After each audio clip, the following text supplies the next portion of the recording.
Hello, hello. Warm greetings from the high 10. It's Everyday Shenanigans, and thanks for joining me. I'm going to bring you a little bit of commentary pertaining to Summer Wells this evening, and this is an open chat discussion pertaining to where the case has gone and not gone and other breaking news. So this is a versatile subject matter, plural. I will talk about other subject matters if indeed other people want to engage in conversation. If there's a subject matter that's mentioned that I don't have any knowledge of, I will not give any type of commentary pertaining to the information. This is older content pertaining to Summer Wells. Thanks for joining me. Where is Summer Wells? Many discussions, rhetoric, gossip, innuendos, craziness, nonsense has come out pertaining to this child. As most of you know, her father is still incarcerated in a county jail. As far as her mother, I don't know because I don't keep up with any content pertaining to the bio mother and grandmother. But I do think it's sad how sickening the case became. And what many of you need to understand is that there are many people missing in America. There are many people who have all type of trauma going on in their life, and their life has not played out so drastically and disgustingly as the case pertaining to Summer Wells. So let's just keep that in mind. There's something going on every day in America, and you don't hear these people's business on social media all day, every day, and people bickering about what's going on in their lives. So let's keep that in mind, because I think it's sick where this case went as far as social media. And then on the flip side of it is law enforcement, no new leads. The things that were mentioned pertaining to the child, such as the red truck, you never hear anything else about the truck, no mentioning of the red Tacoma truck. No suspects, no arrest of anyone, parents, friends, neighbors, strangers, nobody. And it's a very baffling case. What happened to her? We are now in the month of June. On the 15th, it will mark 1 year that the child was reported missing by her bio donors out of Rogersville, Tennessee. And since then, it has been just utter chaos pertaining to people that were surrounding the child, knew of the child, but no definite, definitive information pertaining to her whereabouts. And she got lost in the shuffle, sadly, in my opinion. I will have someone that's going to come on and give their opinion pertaining to what they think happened to the child, and we will go from there and venture into other subject matters along inside of the program this evening. Thank you for joining me. WJHL is the source. Very much. This Friday marks 10 months since family 10 months ago, members this said they content. last saw 6-year-old Summer Wells at their home in Hawkins County, Tennessee. Tonight, still no answers as to what happened to the little girl. News Channel 11's Ansley Daniel has been following the case, and tonight walks us through what has happened since Summer disappeared. Josh, thousands of hours have been spent searching and investigating what happened to Summer Wells that night. But since the night of June 15th, there have been no changes and no one charged in relation to her disappearance. Summer Wells is missing. She's 5 years old. She's 4 foot tall, blonde hair. Last seen wearing a pink shirt and gray pants. That description ingrained in the minds of law enforcement, searchers, and those in the Beach Creek community over the next few days, with a ground search lasting almost 2 weeks. We know she was involved. The investigation, though, going into the next 10 months. While every case is different, this one is definitely outside of the norm.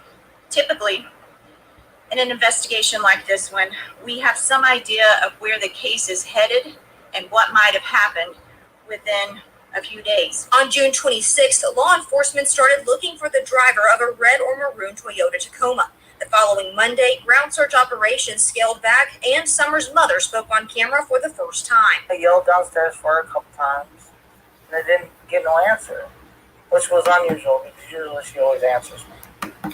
And so I went down there to check, and she was nowhere in sight. She was just gone. Late July, Child Protective Services removed Summer's 3 older brothers from the Wells home.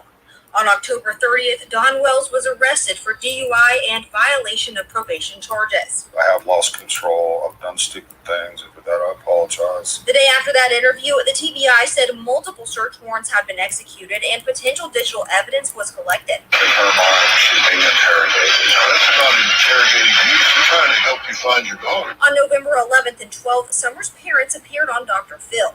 At the 1st of December, crews returned to Beach Creek again for a planned search. February 4th marked Summer's 6th birthday. A few days later, her father was jailed after pleading guilty for driving under the influence last year. Is the family still cooperating? I know you said that obviously the dog's there, but like the mother and all those other people, are they still cooperating? No, they're not cooperating right now. They have attorneys. In March, search crews hit the ground in Beach Creek again, and Summer's grandmother, Candace Hare, spoke on camera for the first time. Mr. Lawson stated that Candace and the whole family is lawyered up. I can't speak for Donnie, and I know Candace hasn't because she's told me she hasn't, and I have not. In April, the lead detective for the case said that they are no closer to finding answers than what they were on June the 15th. We've gone through hours and hours and hours of interviews, video footage, electronic data, just trying to find a specific direction to go in towards. Nothing has narrowed that down, so everything, as the sheriff has said, is still on the table. Along with no answers, also no arrests. It's a case that has implications of the legal system and the law, but you couldn't classify it right now. There's no criminal charges been filed. You can view all of our reports on the disappearance of Summer Wells, including more in-depth looks on the Search for Summer section of WJHL.com. WJHL is the source. What has happened to the child? Is she alive? Some think she's still alive. Let's say she is alive. What moron would be housing a child knowing she is missing? There's a reward for her. The appropriate thing would be to return her, let's say, to law enforcement, not exactly back to the bio donors, because I do not believe they would be able to get the child back under the circumstances of everything that has unfolded in less than a year pertaining to their behavior and arrest with the father. But nonetheless, you would be a fool to have this child in your possession. Do you understand what I'm saying? And it's not to say that this has not happened, that children have not been stolen, kidnapped from hospitals, other parents, custodial issues with other relatives, children kidnapped from houses, beds, whichsoever, and people have raised the children as their own. But you'd have to be an utter fool.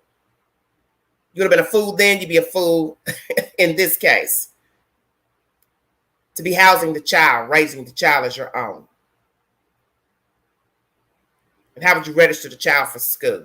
Because you couldn't keep using COVID as an excuse why you don't put your child in school. And to each its own if you decide to use COVID as an excuse or you homeschool your children. You understand what I'm saying? But at some point, you're going to have to verify your child's existence. It's common sense. Where is Summer Wells? Is she alive? If she's deceased, what happened to her on that fateful afternoon, evening? Are her parents responsible for her disappearance and or demise? Did they sell the child? Is this an issue of human trafficking? Is this an issue of someone close to the family took the child for whatever reason? And we know that most children are kidnapped for devious purposes. We don't have to explain those purposes. It always goes back to who last had the child. Candace by. Was the father actually around? Did he actually go to work? The red truck, it's a no-go. Someone heard screams, it's a no-go. What is the truth pertaining to the disappearance of Summer Wells? With all the rhetoric you've heard, he said, she said, Pookie said, Ray said, in the end, we're almost a year in, and there is no Summer Wells. She is indeed little girl lost. And I believe on purpose. When you look at the behavior of the parents, they are not fit people.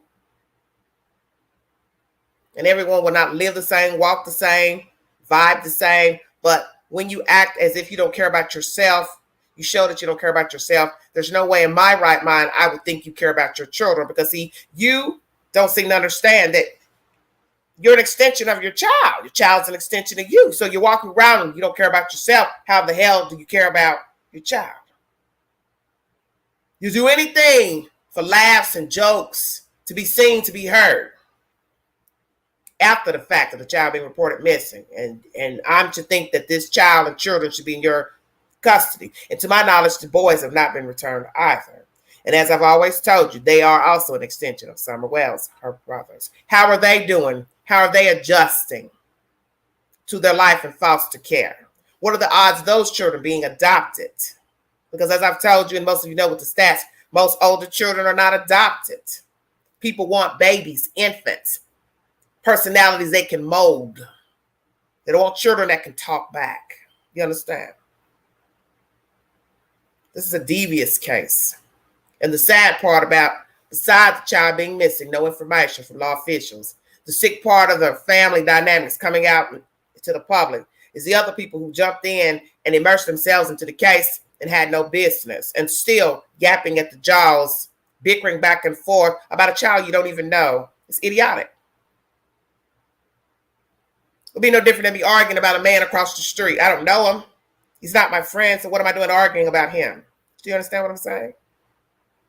I don't know him, and I'm going to go argue about him on social media. For what purpose? It's idiotic. And as I've said, too many people are missing, children alike. And you don't hear this much flack and nuance pertaining to these and those cases.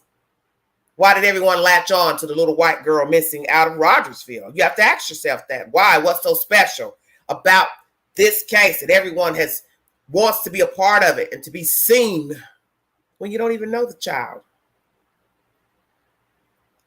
And it's been really utter disrespect pertaining to her name. Utter disrespect. It's been more about you than her, and you don't even know the little girl. It's sad to me. It's pathetic. And some of you act like you care, but you don't care. To me, you're no different than the parents. They've shown they don't care. And you, a stranger, latch on. For what purpose?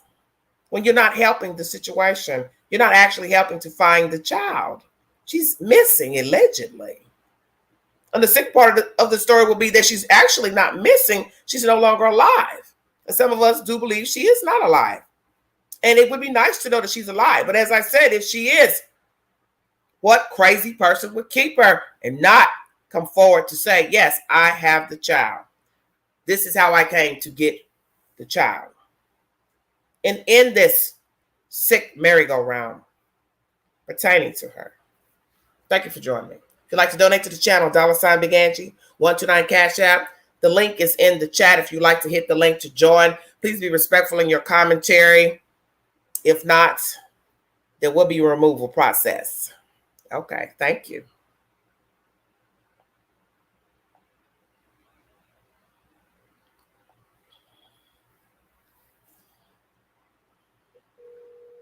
I'm going to have someone give their opinion. This is someone that lives right here in Knoxville, Tennessee. They would like to voice their opinion pertaining to what has happened or what they think has happened to the child. And know that this is just a personal opinion. Please leave your message for... Well, they didn't answer. Hit the link. The link is in the chat. Thank you. Hello, everybody in the chat. Jackie, Jane, Grandma, Small Fries, Esley. Hello, everybody. Thank you for joining me. This is an open chat. I will discuss other various topics, breaking news. So much is going on in the world. That's why I had to go back in and change the title. Instead of just madness, world madness. There's a lot of world madness going on. And it's sad. Everyone's angry, bitter, vengeful, running around, shooting at people, hurting people. Just a lot of nonsense. A lot of nonsense. Hello, Mercy. Thank you, sweetheart. If you have an opinion pertaining to the disappearance of Summer Wells, feel free to hit the link. Be respectful in your commentary. Thank you.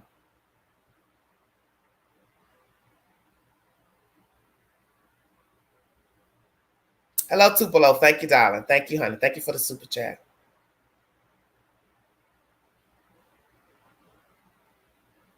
Okay, thank you, honey. What has become of our society? Everyone is so angry, very angry. Why is everyone so angry, mad, bitter? What is the problem? Life is short, and I think a lot of people don't really realize how short it is. The world is, you're not guaranteed to see tomorrow. You want to walk around mad every day and vengeful, trying to find things to do, ugly to people, spewing venom on social media. It's sickening. Hello, Mrs. Hunt, Pandora's Box. Hello, everybody. Thank you. Yes, the world is at odds with itself, sadly. People are at odds with themselves, so they take it out on other people.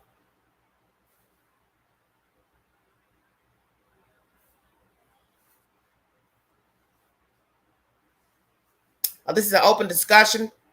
The first topic is pertaining to Summer Wells' disappearance. As most of you know, this month marks 1 year that she was reported missing out of Rogersville, Tennessee. Tomorrow will be the 6th. So in less than 2 weeks, it will be a year. And there has been no verification of the child's whereabouts. Where is she? Who knows the truth pertaining to where she is and where she can be found? And as I said, the sick part of the story will be that she's alive and someone's has access to her and not letting law officials know that they have the child. And then if she's deceased, you have to ask the ultimate question. How did she get deceased? Why would she be deceased? If she was harmed deliberately, who harmed her? Why? And then the discardment of the child naturally. Where did they put her? Thank you for joining me.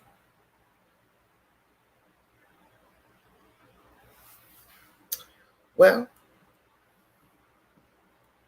102 viewing. Thank you for joining me.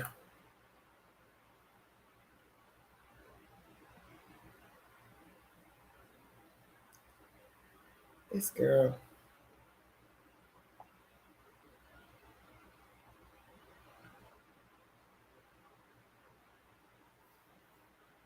Hold on 1 second, you guys.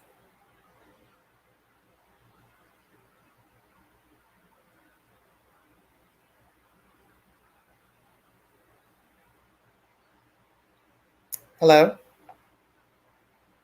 Can you hear me? Yes, I can hear you. Can you get my message? Yeah, I got it. Can you not give a commentary or no?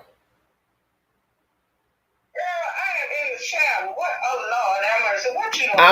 I'm live, sweetheart. I am live. If you can't talk, just say you can't talk, sweetie. I'm live now. Oh, I can't talk. I'm in the shower. Bye. 1 minute she in the bath, next minute she in the shower. I don't know. It's a long bath and shower she's taking. I thought she was going to be able to give me her commentary. Thank you all so much for joining me.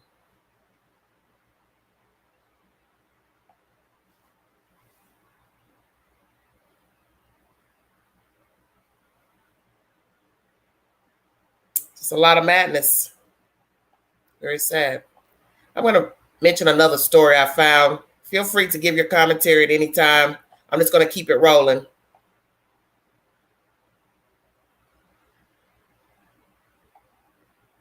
There's a story I found the other day that was very baffling to me. Oh, let me play you all this short information by WJHL pertaining to Amber Alerts are now being displayed on Instagram.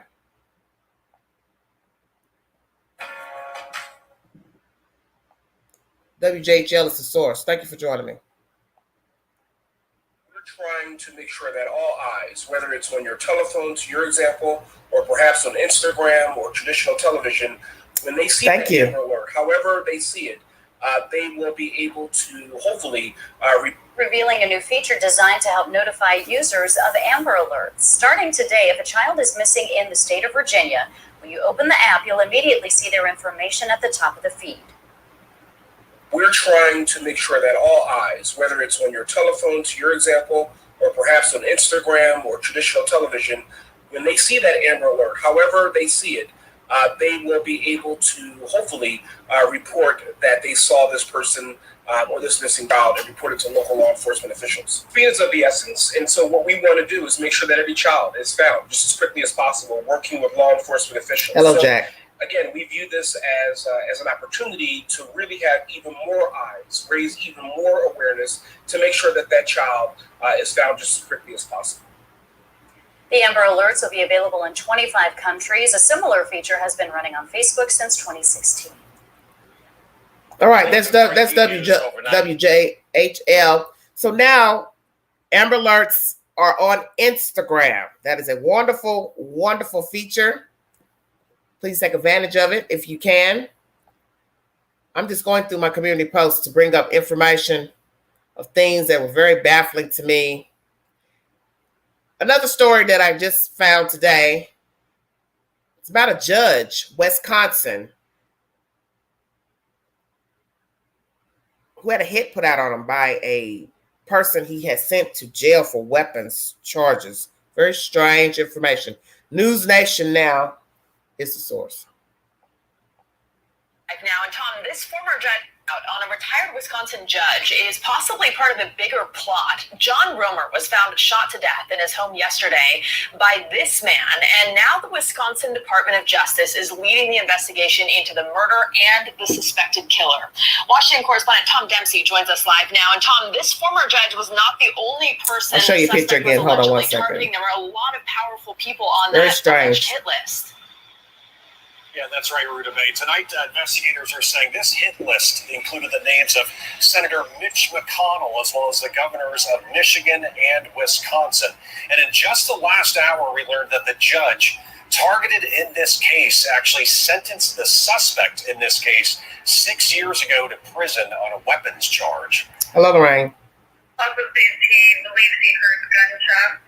Police dispatch recordings capture the moments officers responded to a call of shots being fired inside a judge's home early Friday morning in Juneau County, Wisconsin, about 140 miles northwest of Milwaukee. We were son from across the street and banging on the door saying that someone murdered his father. Police later found one man dead and another man armed with a gun found in the basement after shooting himself. On Saturday, investigators identified the victim as 68-year-old retired county judge John Romer. Wisconsin Attorney General Josh Kaul said the shooting remained part of what he described as a targeted act, saying, quote, the targeting was based on some sort of court case or court cases. On Saturday, News Nation confirmed the suspect's hit list included Michigan Governor Gretchen Whitmer, with her office sending us a statement calling the investigation, quote, deeply troubling. His son's been locked up for 1.5 years on something the jury said he did not do. That's right. Whitmer's connection to the case comes after investigators alleged 4 men plotted to kidnap her back in 2020 due to her COVID restrictions. This past April, 2 of the suspects got acquitted, while a verdict still waits to be reached for the 2 others. They got 0 convictions today. Our governor was never in any danger. This latest murder investigation in Wisconsin comes after FBI Director Christopher Wray warned a Senate committee late last month of elevated domestic terrorism threats. We're having more and more challenges trying to unpack what are often sort of incoherent belief systems combined with kind of personal grievances. I think we're now up to about 2,700 domestic terrorism investigations. They cover. And Ruta Bay, that suspect continues to recover tonight from his injuries, but investigators did add that there is no threat to the public. And Tom, what else do we know about this hit list? Very sickening. Well, again, investigators are still kind of saying some of the names included on this. Mitch McConnell, the senator, obviously from Kentucky, as well as the governors of Michigan and Wisconsin were on this list. But in general, investigators say that this suspect wanted to target people close to the judicial system. Ruta Bay? Wow. Tom Dempsey, thank you. Thank you for watching. Go to News Nation now. News Nation is the source. Hello, everybody in the chat. Thank you for joining me. The Queen is just going through our community posts, bringing you random stories pertaining to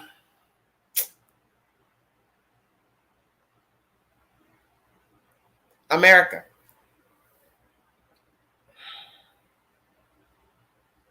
first topic mainly is Summer Wells. She's still missing. This month will mark 1 year that the child was reported missing by her bio donors out of Rogersville, Tennessee. No leads, no arrests pertaining to the child. It's very sad. If you have any information, commentary that you would like to bring forward, feel free to hit the link to give me your opinion. Thank you so much for joining. Something that's been on my mind is pertaining to New Orleans. I brought you commentary pertaining to people having to pay back grant monies from grants that they received to rebuild their houses. And now the state is suing them because they didn't build the houses to a certain level, which is high off the ground, whatever that number may be. So now they want their money back. I do believe in that commentary I brought you, it said it was under 13 trillion, I think, that's been repaid back. 13 trillion or 13 million, something like that. I'm trying to understand the people that paid that back. Why would you pay it back if it was a grant? A lot of the people didn't keep receipts. So now we got this issue of houses still not being up to par. The foundation, Brad Pitt.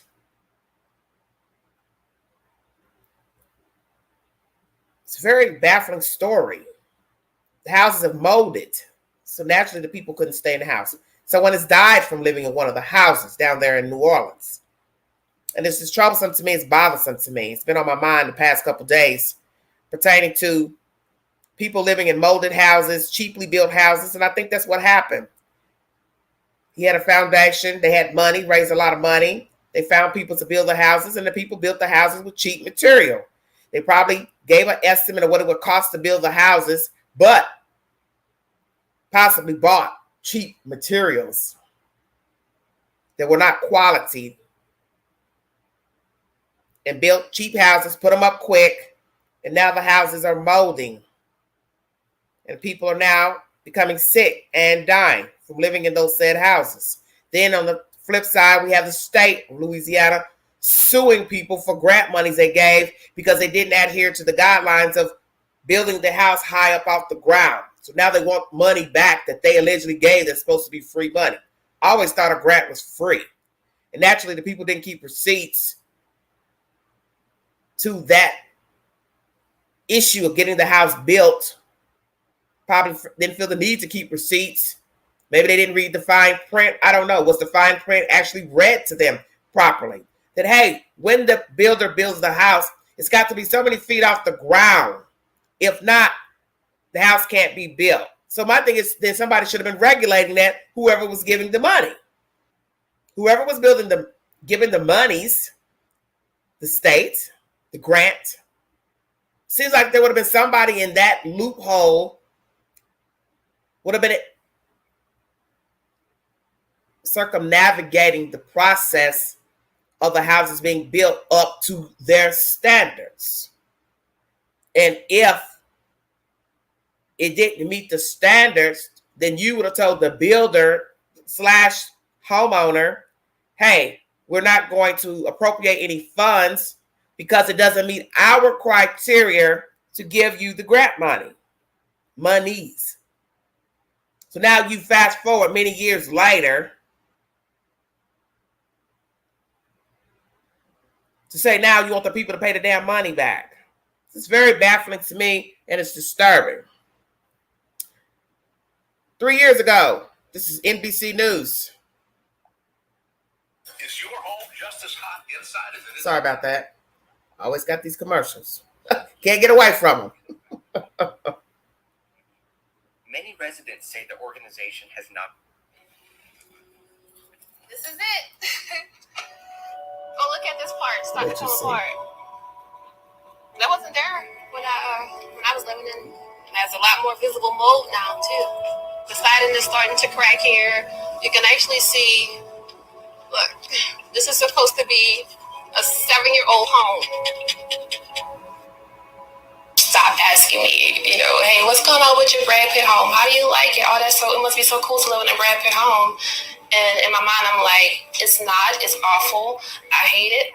This has been years of ongoing lies and broken promises.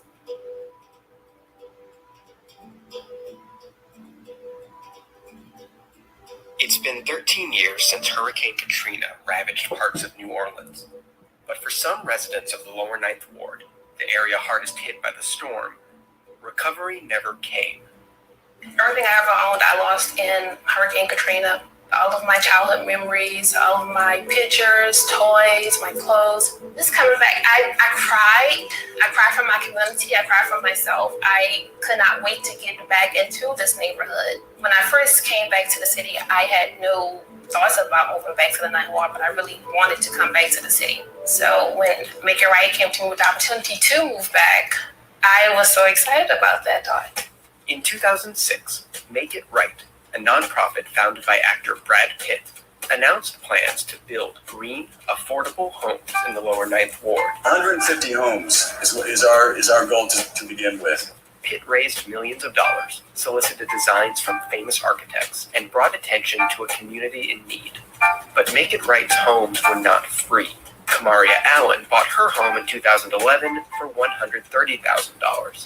She says so they were not free. Began almost immediately. I moved into my home October 6, 2011. I put that key in my door the first time and I did a happy dance for like 5 minutes. I was so excited. By October 20th, I began to notice a major issue. My outlets in my kitchen area were corroded and rusted. I had water leaks. I had holes outside of my home. I did notice that my allergies had gotten a lot worse. The foundation is cracking. It's falling apart. There's a big water leak right here, and it was causing a lot of moisture to go into the home. At one point, Kamaria noticed mushrooms growing on the side of her house and took photos to document the problem. She began having headaches and felt tired all the time, symptoms reflected in a doctor's note she shared with NBC News. Kamaria says Make It Right addressed minor repairs like adding tile, but wasn't responsive on bigger problems like mold. She moved out less than a year later and in with her parents, who also owned a Make It Right house, where again she says she encountered the same mold and water damage issues. My family and the residents in this community have suffered for a long time. Throughout the years, I have called Make It Right on their cell phones. I have emailed Make It Right. I've asked them many times to please just hear us out or, to solve our issues. And they would make promises. They made promises. So we're going to give you a call back, or we're going to stop by your house. We're going to make a meeting. We're going to set a meeting for you and your parents. And everything has not taken place. Nothing's taken place. Make It Right did pay Kamaria a cash settlement, reimbursing her for the down payment and a year of the mortgage on her old house. Kamaria says she can't afford to move again, and Make It Right has stopped returning their calls about her parents' home. It's been years since I've seen any type of progress from Make It Right. It's been years since I've had any kind of contact with Make It Right. While Make It Right has worked with some homeowners on repairs or relocation, many residents say the organization has not been responsive. Kamaria signed a non-disclosure agreement as part of her settlement with Make It Right, but has decided to break it. I was afraid to speak because of my non-disclosure agreement, but at this point, I feel like it's my duty to speak out. I feel like I have to speak out to get the word out about Brad Pitt's organization, to let people know that we're suffering down here. Make It Right's mission was an experiment in high quality at low cost. And while the houses may have been stylish, some were not designed with Louisiana's climate in mind. According to community activists in the lower Ninth, Make It Right has replaced the flat roofs on 18 of their homes with slanted ones. Make It Right has built more than 100 homes in the lower Ninth, but short of its goal of 150. The organization hasn't built a new home since 2015. Now Make It Right and Brad Pitt are facing a lawsuit accusing them of fraud. The plaintiffs claim the homes Brad Pitt's charity sold them were, quote, defectively and improperly constructed. A spokesman for Pitt declined to comment on the lawsuit, but released the following statement on Pitt's behalf in response to questions from NBC News. We have been coordinating repairs of homes experiencing problems since early 2018, and I have total faith in our team on the ground to see this through. I made a promise to the folks of the lower Ninth to help them rebuild. It is a promise I intend to keep. What makes this community so special is the Ninth Ward itself. This is not what we paid for. These houses were not free. These houses were not cheap. We are paying for these houses out of our pocket. It's a big mess.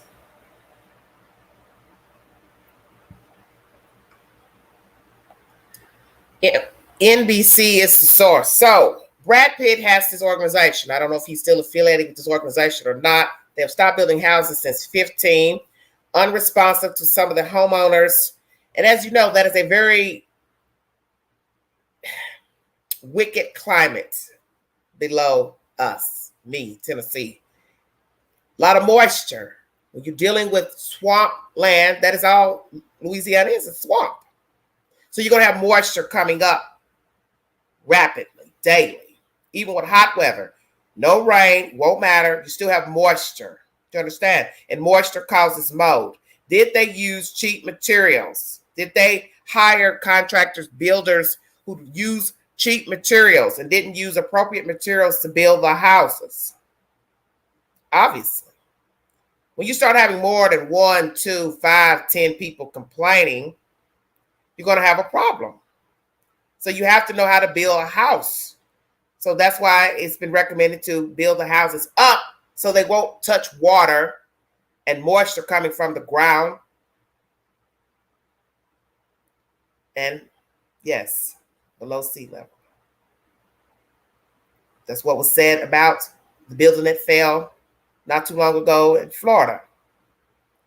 All that element from the ocean coming up affects structures. Sea salt, water, heavy rains, flooding. So has Brad Pitt settled differences with those who bought houses from his organization? I hope he has. Because your name is all you're worth. And your word. Your word is all you're worth. So if you say you're going to do something, then do it. Be about it. And I'm sure he's disappointed because naturally he's not a builder. He's not a contractor. He got in business with whomever, plural, to try to do a good deed for the great people of New Orleans. And somewhere down the road, the people started having problems with their homes. And we know mold is a main factor for allergies, sinus trouble, headaches, so on and so forth. And one commentary says that someone has died from living in one of these homes. And naturally, I've talked to a doctor about this many moons ago about mold. And he said you'd have to have lived in a house for years in order for it to affect you fatally.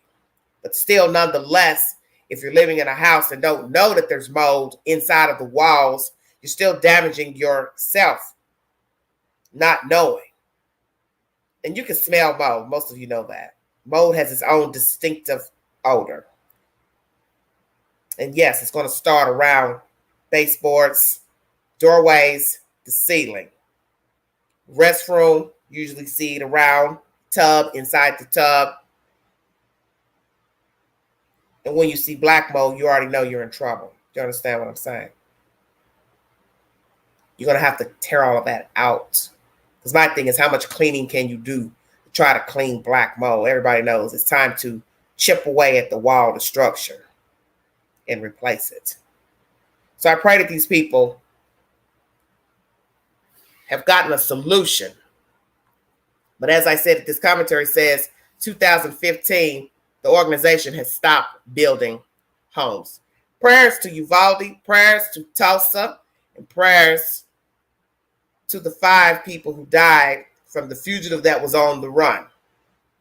Beautiful looking children, boys, and a grandfather snuffed out. Very baffling story. We can get to that later if you like. Tonight, my movie for Sunday evening was Fender Bender. Very interesting movie. I won't tell you what it's about. I'll let you do the math. It's pretty good so far. I haven't finished it because I got engaged in other things. Let's see what else can we find. So we just talked about Wisconsin. Man killing a judge that sentenced him to 6 years in prison. Still mess evolving about Uvalde.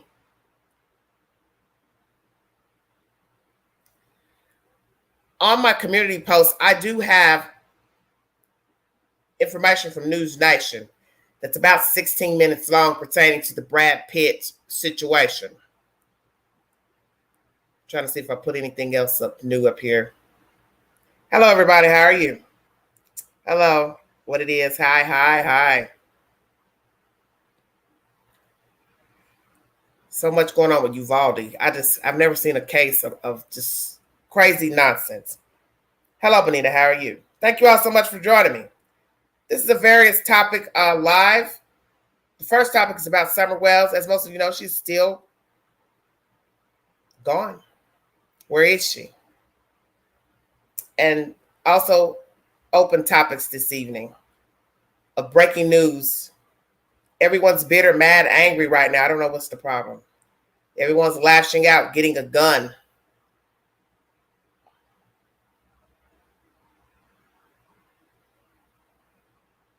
It's a story I found the other day. I'm going to pull it up because I didn't put this in my community board. But I'm going to talk about it too. But this is very scary.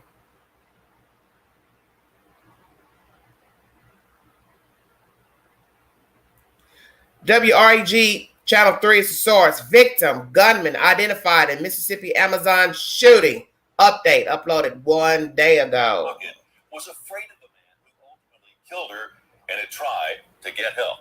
Crockett was shot outside her job at the Amazon warehouse in Horn Lake. WREG's Bria Jones joins us live with a closer look into this relationship between the victim and the suspect. Bria?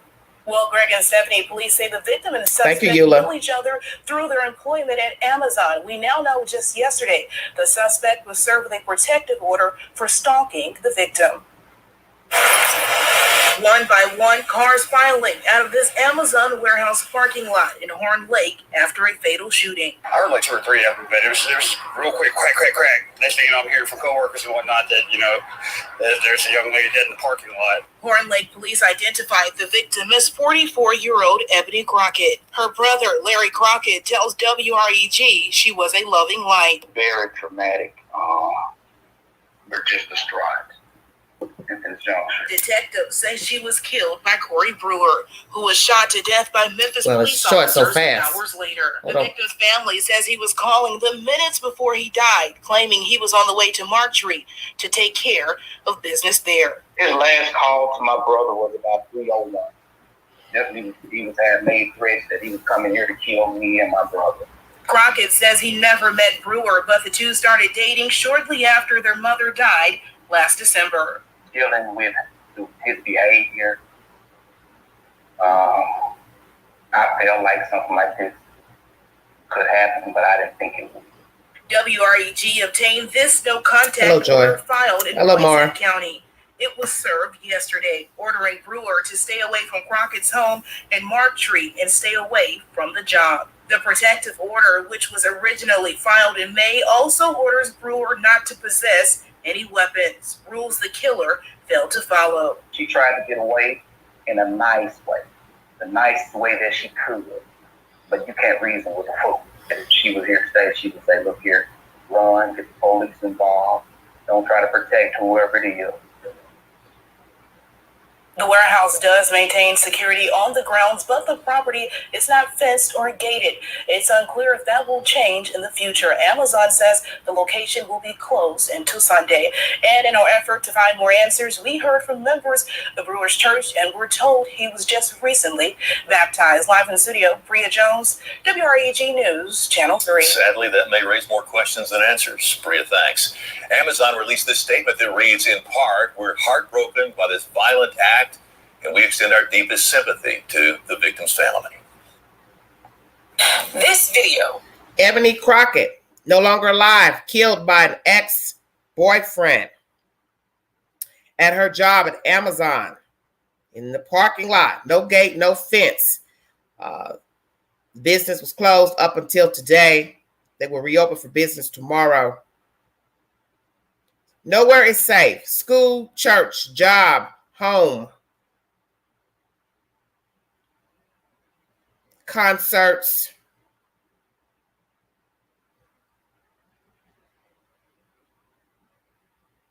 Movie theater. Grocery store. Nowhere. We take for granted walking out of the door to go about our merry way. We have no idea what is going to lie in wait for us on our journey. This is this is disturbing. This case, whatever happened between the two, it did not work out. She had to get a restraining order. Obviously, his behavior became volatile, and he couldn't deal with it. So now, and that has been said with serving people with protective orders, that usually they get worse after law enforcement has been notified. It's one thing to bicker back and forth with them, arguing with them, ignoring them. But once you decide to call the police goes to visit, home, job, whichever, then a protective order is issued and it has been delivered. Now the person is really angry because now you've involved the law and the law is telling them to back off. No more contact, no more calling, stalking, visiting, sending notes, letters, nothing. Now they're feeling some type of way. Oh, I'm going to handle him or her. You don't tell me I can't contact somebody I care about. Sir or ma'am, you know it's not working out. Leave the person alone. Because if you didn't want to be bothered with somebody, you would not want that person to keep contacting you, showing up to your job, calling you, bothering your friends, family, doing devious things such as, sending pictures, letters, notes, lies, whatever, social media, stalking, it's all the same. You wouldn't want it, so why are you doing it to somebody? And I think it's time for people to realize you don't need to put the shoe on the other foot to understand empathy. You don't want it done to you. You don't want it done to your mama, your daddy, your sister, your brother. Then why are you doing it to someone? But as they say, you can't reason with an irrational mind, illogical thinking mind. So you're talking to yourself. So when they served that paper, it went in one ear and out the other. He went to this woman's job and killed her. So that means he was lying in wait. I believe they said in this commentary they met at Amazon work. God forbid he worked at the damn plant. Imagine that. Imagine dating someone from your job, it doesn't work out. Now you got to see them every day. This is why they tell you don't mix on your job. It's the worst thing you can do is date people on your job.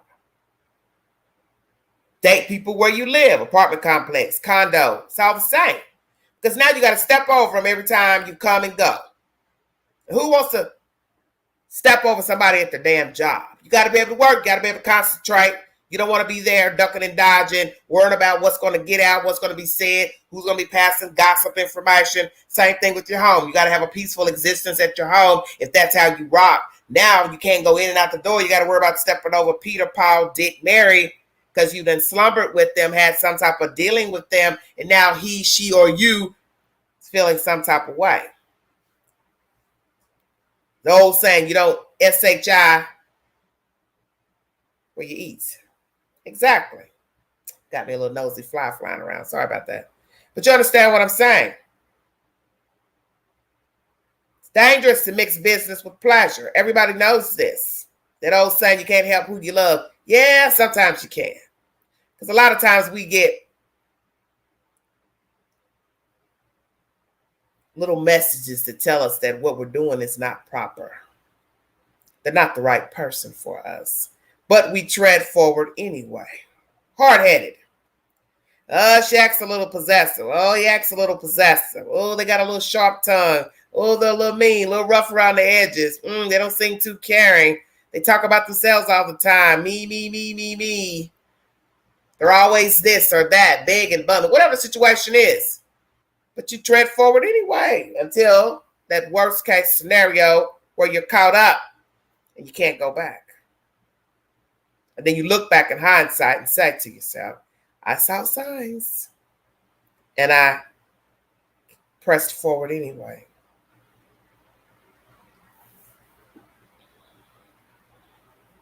Never date anybody where you work. Most companies won't allow it. They'll fire you if they find out. Most companies or some, let's say, have strict policies about intermingling because they don't want the headache themselves.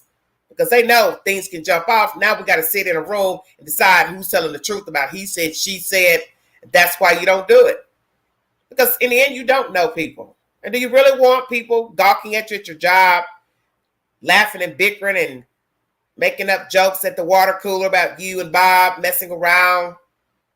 And God forbid Bob's a walkie-talkie and he tells every damn thing about you, whether you fell out or not. How about that? Now everybody at the job knows what you like to wear when you let your hair down. God forbid he tells other personal things he ain't got no business telling. And we know a female can do it as well. Don't mix business with pleasure. Don't do it where you sleep either. Do you really want to date the guy across the hall or upstairs from you in an apartment building? Things don't go right. Now you're coming and going and stepping over one another. He doesn't like you anymore, don't want to be with you, and now you get to see him coming in the building with another cutie pie. Do you understand what I'm saying? Don't look good. And God forbid he's a walkie-talkie and he's told your business to the new lady. Oh, yeah, I used to date the girl down in apartment A. She did this, and this. And now the new chick may become a problem, but she might want to nitpick. Say little things coming in and out of the building. So you don't know people. You don't know people. And sadly, most of us have had to learn people the hard way. And that's after the fact. Putting trust in them, and they've betrayed our trust. And somehow you've got to pick up the pieces and move on. Thank you for joining me. If you'd like to donate to the channel, $ McAndrew 129 Cash App. Thank you all so much.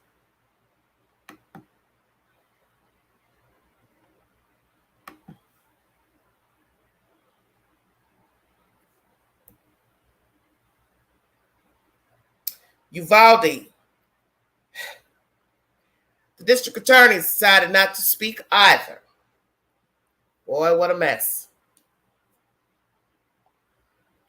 Let's go back and see what we can find pertaining to that.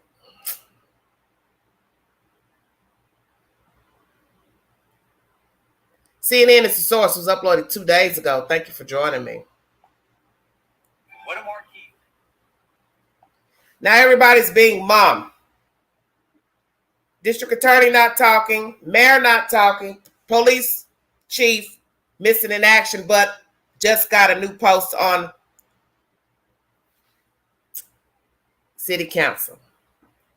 Anderson Cooper. Learning more about the mass shooting at the Robb Elementary School in Uvalde, Texas, about how law enforcement handled the shooting as it was unfolding, and about the embattled school district police chief, who, according to Texas officials, led the much criticized response. Joined now by Shimon Prokupez, who's repeatedly done outstanding reporting on this story. So, Shimon, has there been any reaction to the conversation you had with Chief Arredondo yesterday, in which he basically said, you know, while there's grieving going on, he's not going to say anything?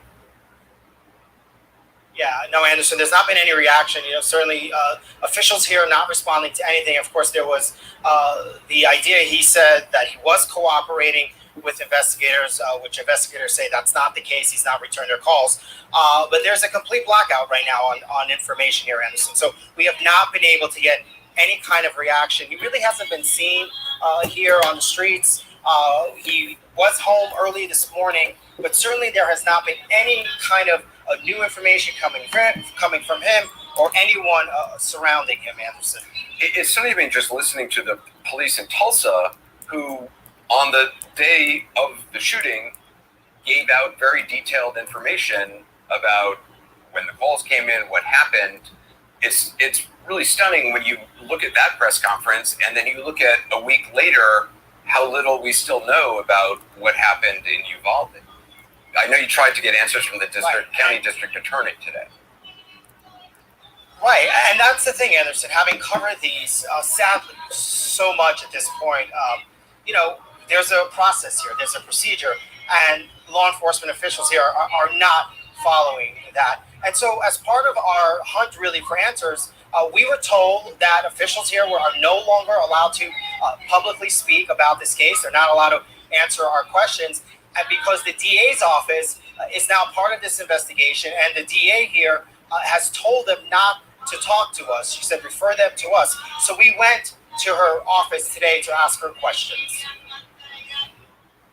You guys think you can tell us the latest on the investigation? There's a lot of information that needs to come out. Madam?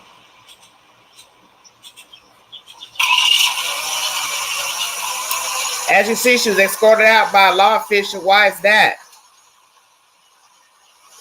You see the officer standing to the side. Why was she escorted out to her car? So you can see there, Anderson, she was escorted out by the sheriff's deputy there into her car, and then just simply left, did not want to answer any questions, said she had no comment at one point when we spoke to her inside the building. But then again, this is part of the way they're operating now, refusing to answer any of our questions. So, I mean, local authorities at one point said to expect a report tomorrow from the Texas Rangers. Is that still happening? No, we believe that's now not happening. The local senator here, the Texas state senator here, he's been pushing for answers. He's been out here every day with us. Roland Gutierrez is his name.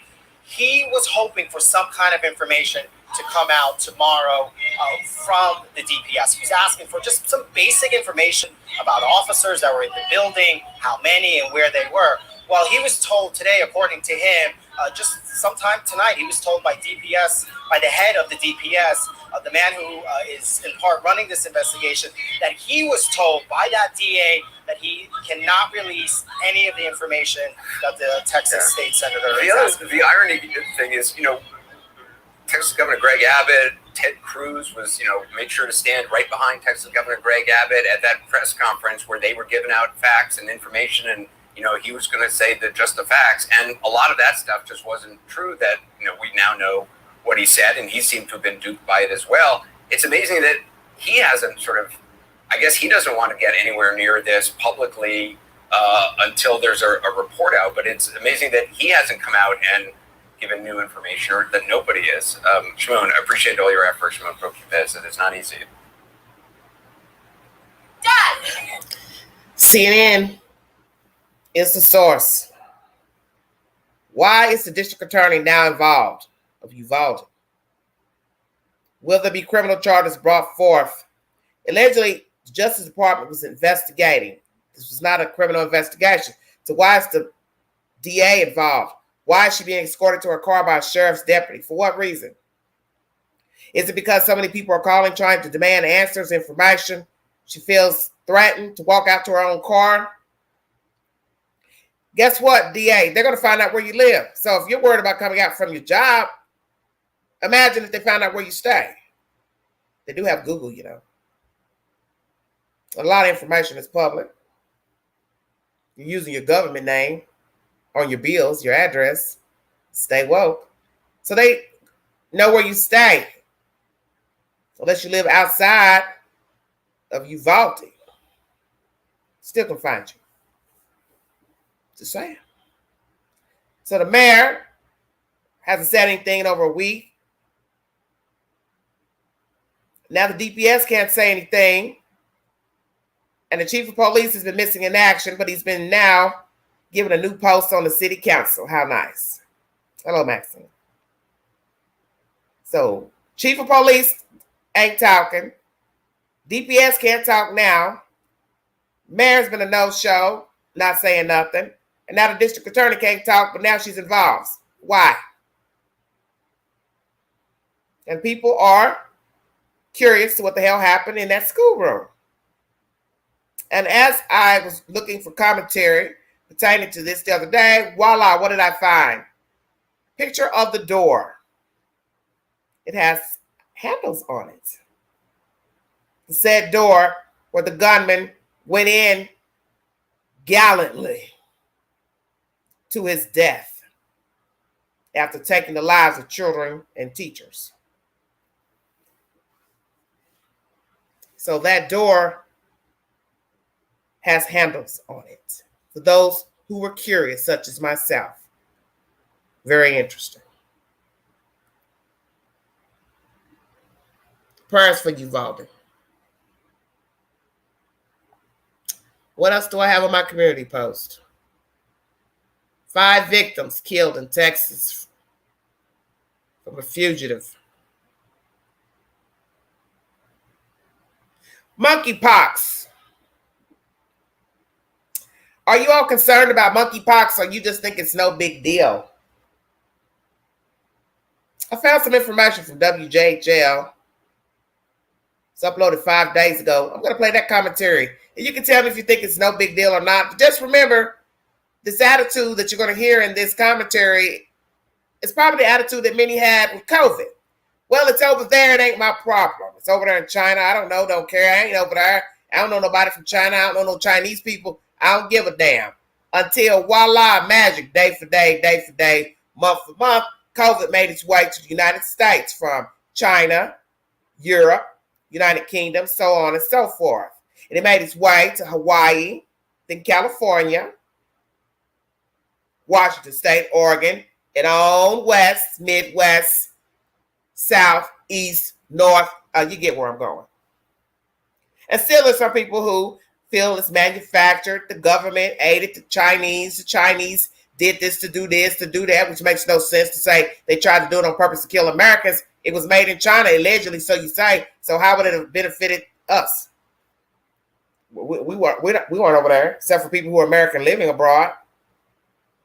Stupid people talk, conspiracy talk. I don't do conspiracy talk. I deal with the here and the now and what I can see. Anything I can't see, I can't say. Monkeypox, how serious is it? Do you care? And as the title says, how worried should we be? WJHL is the source. Were you recently injured in a car accident? Sorry about that. For 160,000. Does the disease progression match? On the new viral outbreak impacting parts of the world, including here in the U.S. The CDC shows that as of 5 o'clock today, monkeypox cases have popped up in 8 states, shown here in the agency's map. You see it here. News Channel 11's Bianca Florida. spoke with health officials. I see Florida. I see California. Joins us live from our Kingsport newsroom. Bianca, what have you learned from this outbreak? I see Washington State. Well, Sarah, our local health experts say there's a very low chance of spread within our region at this point, as no cases have been reported in Tennessee and only one has been reported in Northern Virginia. But that doesn't mean our hospitals and health departments aren't taking any precautions. I relate this back to how we were preparing for Ebola. Infection Prevention Officer speaking, Jamie Swift. Don't want to happen is for a case to be in our facility and us not know it. But what exactly is the monkeypox, and what should the average person look for? Monkeypox is a viral illness. It's similar to some of the other pox diseases, where it comes with fevers, chills, and sort of blisters or lesions on the skin. And monkeypox specifically, you can get some swollen lymph nodes associated with that. Sullivan County Regional Health Department Director Dr. Stephen May says testing for monkeypox is rigorous. Should we have a physician, emergency room, clinic that feels that they may be dealing with a case of monkeypox? We have a standard questionnaire that we look for: where they traveled, have they had a known exposure to someone else with monkeypox, does the disease progression match clinically what we would think of the disease? The State Department of Health then gives permission for testing to be done, which is sent to the CDC to confirm what kind of virus and strain the case may be. We want physicians to be evaluating with a careful eye for anything that looks like it could be monkeypox, but this is not something where we in public health are going, oh my gosh, we've got to rev up for the next big monkeypox emergency at this point. It may be a worldwide outbreak, but local experts urge people not to panic. The reaction to it might be a little bit because we're so sensitive to COVID-19, right? People are reacting to something new. Spread of monkeypox is not as easy as COVID-19. You're not going to get monkeypox passing someone in the grocery store. It does not spread that easily. With ongoing summer travel, experts keep an eye out for any symptoms. Luckily, I'm told people who received the smallpox vaccine many years ago could have a very small amount of protection against the monkeypox virus, but it's still not any guarantee. Live in Kingsport, Bianca Murray for News Channel 11. Bianca, thanks. And there are 2 vaccines available for monkeypox stored in the Strategic National Stockpile. We are told there is no need for anyone to consider getting vaccinated from monkeypox at this time. So don't worry about getting a vaccination. Yes. But usually things go bump in the night. That's when you'll tell us to go run out of breath to go get a damn vaccination.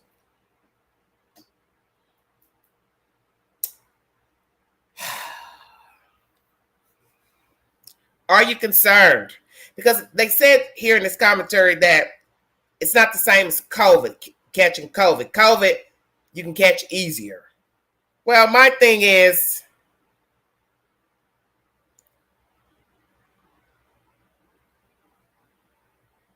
it's still bad. You can catch COVID by touching packages, passing somebody in a room that has it. Somebody in the room got it. You can get it. Okay. But you say it's close contact, skin to skin with monkeypox. So therefore, there's still a problem because people touch people.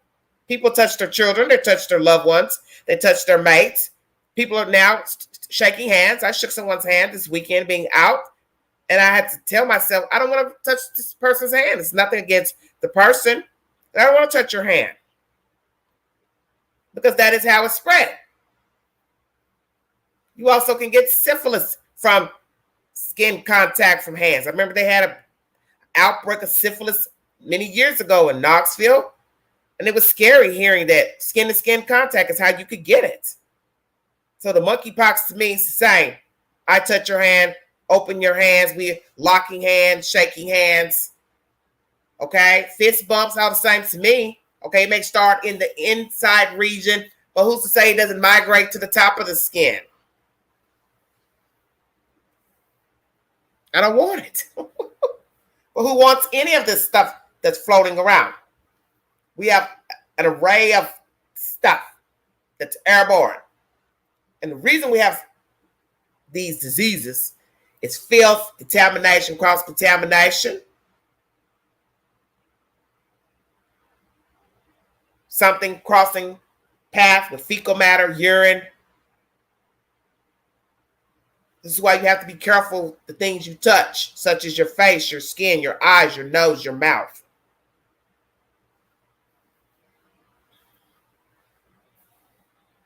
I don't know. You can wash your hands all day, but if you're touching someone's hand and you're holding their hands, I don't think it's going to matter that your hands are clean if their hands are contaminated. And God forbid, open sores, bodily fluids naturally are not going to help. So that's a lot of commingling, let's say. But I take everything serious because I know we are filthy beings and a lot of people have poor hygiene. That is one reason why a lot of people stay sick and don't even realize it. You have poor hygiene. How can you be well if you have poor hygiene? Just think about that for a second. You don't properly wash your clothes. You don't properly wash your body, your eyes, your ear, your nose, your mouth, your crevices, your personal areas. And you're living in your filth in your home. Then you're going out here touching people, door handles, touching people's skin, kissing on folks, sexual activity, all that. And then you all are sitting here questioning why we have this, this, and this. Why would we not have cross-contamination, airborne diseases, and on and so forth? Because people are nasty. You watch Hoarders, you've seen how people live, and then they go right out here and cook your hamburger in a fast food restaurant, and you don't know that they live in a filthy house, nasty house, whatever. It's all the same. Okay, think about this now.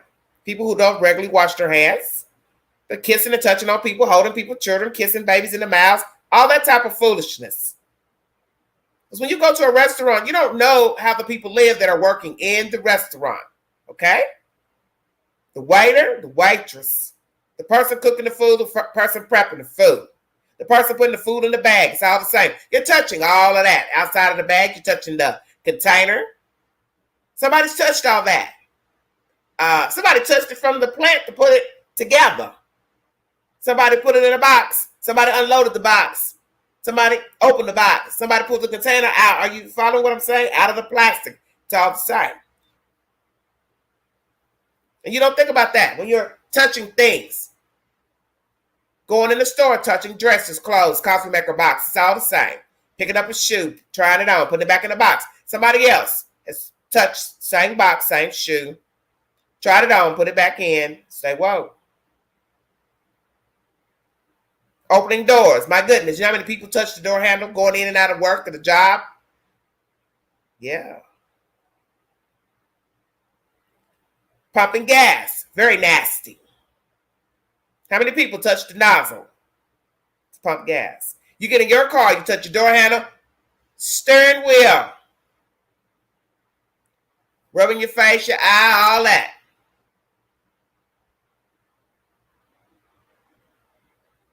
It is serious business. Because things can metamorphose into something else, which COVID did. Different strains of COVID. Not the same strain. The first strain that came out of China, it's not the same strain running around right now on the ground. Here stateside. For those that didn't know. We'll go back to our main topic of the evening, which is Summer Wells. Where is she? How long is this charade going to go on? Will law officials give us some information? Something that they have pertaining to the disappearance of this child. Where is she? Who is behind the disappearance of this baby girl? It's a very sick story. At some point, I had to remove myself because there was nothing to talk about. There's no new information from law officials. So what is the point? You can only go around and around the mulberry bush of he said, she said, who did this, who was there. That's boring to me. It's like anything. You keep listening to the same thing over and over. At some point you say, well, I got to move on to something else. Am I gaining anything from talking about the same subject matter? And I'm not bringing anything that is of factual nature to the story, not to talk about something else. But this month marks 1 year that the child was reported missing. And some of us believe that she is no longer alive. Some of us probably came to that conclusion shortly after seeing the behavior of her parents. Didn't take very much. And after watching their behavior, how could you not think that she possibly was deceased or sold or something horrible? It's not working, Sterling. Let me see, sweetie.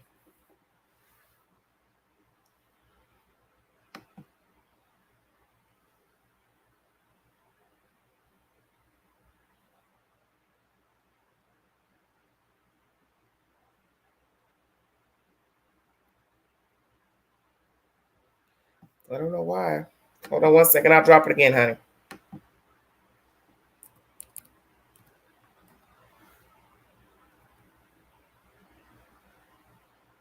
Unless I'm not doing something right. Let me see. Oh, I see. Put the wrong colons. Sorry about that.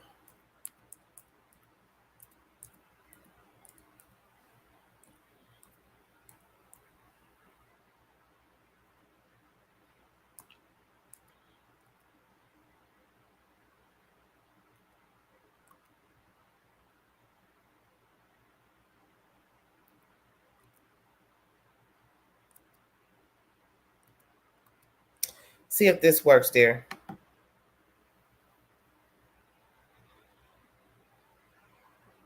didn't have my focus on. Let me see if I got it right. I try my best not to put these bad boys on if I don't have to. Yep. I believe that's what it was. All righty. Hit the link if you want to give your opinion pertaining to the disappearance of Summer Wells and any other breaking news or topics of interest. If I don't have any commentary, I'll just kindly tell you I don't have an opinion about the said subject matter. But as I said, this month marks 1 year that the child was reported missing out of Rogersville, Tennessee, 6/15/21 is when she allegedly went missing from this said house. Then it changed from TBI saying she was outside, which that didn't make any sense. Which is it? She was inside, she was outside. Then we had all these crazy people joining in, jumping in, wanting to be involved in the case. You know, as they say on TV, amateur sleuths who don't really know anything about anything. How you doing, Sterling? Hey, thanks for having me. Where are you from, baby? South Carolina. South Kakalaki. How you doing? Thank you. Yeah, where you from? I live in East Tennessee. I'm an hour up from Rogersville, Tennessee. Oh, okay, well, thanks for having me. I'm kind of weird and random. I just search for like random chats or open panels. Why? Those are ones that scare me when they do that. Why? Well, you don't have to be scared of me, I promise. But I don't know. I just want to boredom, I guess. Trying to see. But do you know about the story, sir? That's why I was excited to join this one, because I don't know anything about your channel, but I saw Summer Wells and I do know a little bit about that. Well, welcome to Everyday Shenanigans. Give us your opinion, sir. Well, okay. Well, first of all, just let me say again, thanks for having me. You're welcome. I'm not here to porn bomb, or I'm not here to argue, but I do. Thank you, because they like to do that. That's why I have not been going live. I'm over that. And you don't have no guarantee when you open the chat and the things. That's why I have just removed myself. There's just too many other things I can talk about where people really care about the content. But I decided to go ahead and go live and open up the chat to talk about various subject matters. So if indeed after Summer Wells you would like to speak on any other topic of breaking news that you have some feeling about, feel free. Go ahead. Oh, thank you. And You're welcome. You say that, but I hope you won't be mad if I have perhaps even a differing opinion than what you have. Is that okay? Pertaining to her being alive or deceased? Oh, well, about the Summer Wells thing in general, like I said, I just hopped on and I heard you say that stuff like, how could you not think that the parents were involved? Excuse me. And, actually, I guess I'm one of those. I mean, let me say this before you go on. I said that after seeing their behavior. Now, let me say, had I not seen their behavior, I could think she was kidnapped, or you understand what I'm saying? But when I shortly after them going live, jumping on people's panels, the bickering, the arguing, the name calling, the very derogatory language the father used, my better half was telling me there's something up with these people, because this should not be behavior of people who have just a child gone missing from their home. To me, the behavior is undignified, in my opinion. Well, is it possible that their behavior is undignified, but at the same time, they don't have anything to do with Summer Wells' disappearance? I'm gonna let you speak. You go ahead and talk. Go ahead. Oh, that's my question, because I certainly did. And maybe I'm being devil's advocate, but if I was on that jury, if either, and I'm not sure what exactly your theory is, but if I was on a jury for either, his name is Donnie Donald, and I guess her name is Candace, either one of them, like, I would have a hard time convicting them, is what I'm saying. Well, tell me why. Well, because there's really no evidence that they had. Well, first of all, there's no body. There's no evidence that she's dead. There's no evidence that, and I know the police took all their tech, their phones or whatever, and it just seems like there would have been something there on those phones. But what if there is something and they're holding out because they don't have a body? Because you do know there are many cases where a grand jury got the indictments and pressed forward without a body. So let's say, for the record, they do have tech to show that one or more are guilty of something with the child. They just haven't related to the public because they still have an open investigation. Could that be the issue? That could be the issue. That could be. That's a fair point. Well, and another thing is that, and again, I'm not sure what your theory is, but you know, I believe that Donald, the dad, was at work that day. I do believe that. I think that, Tell me why. Tell me why.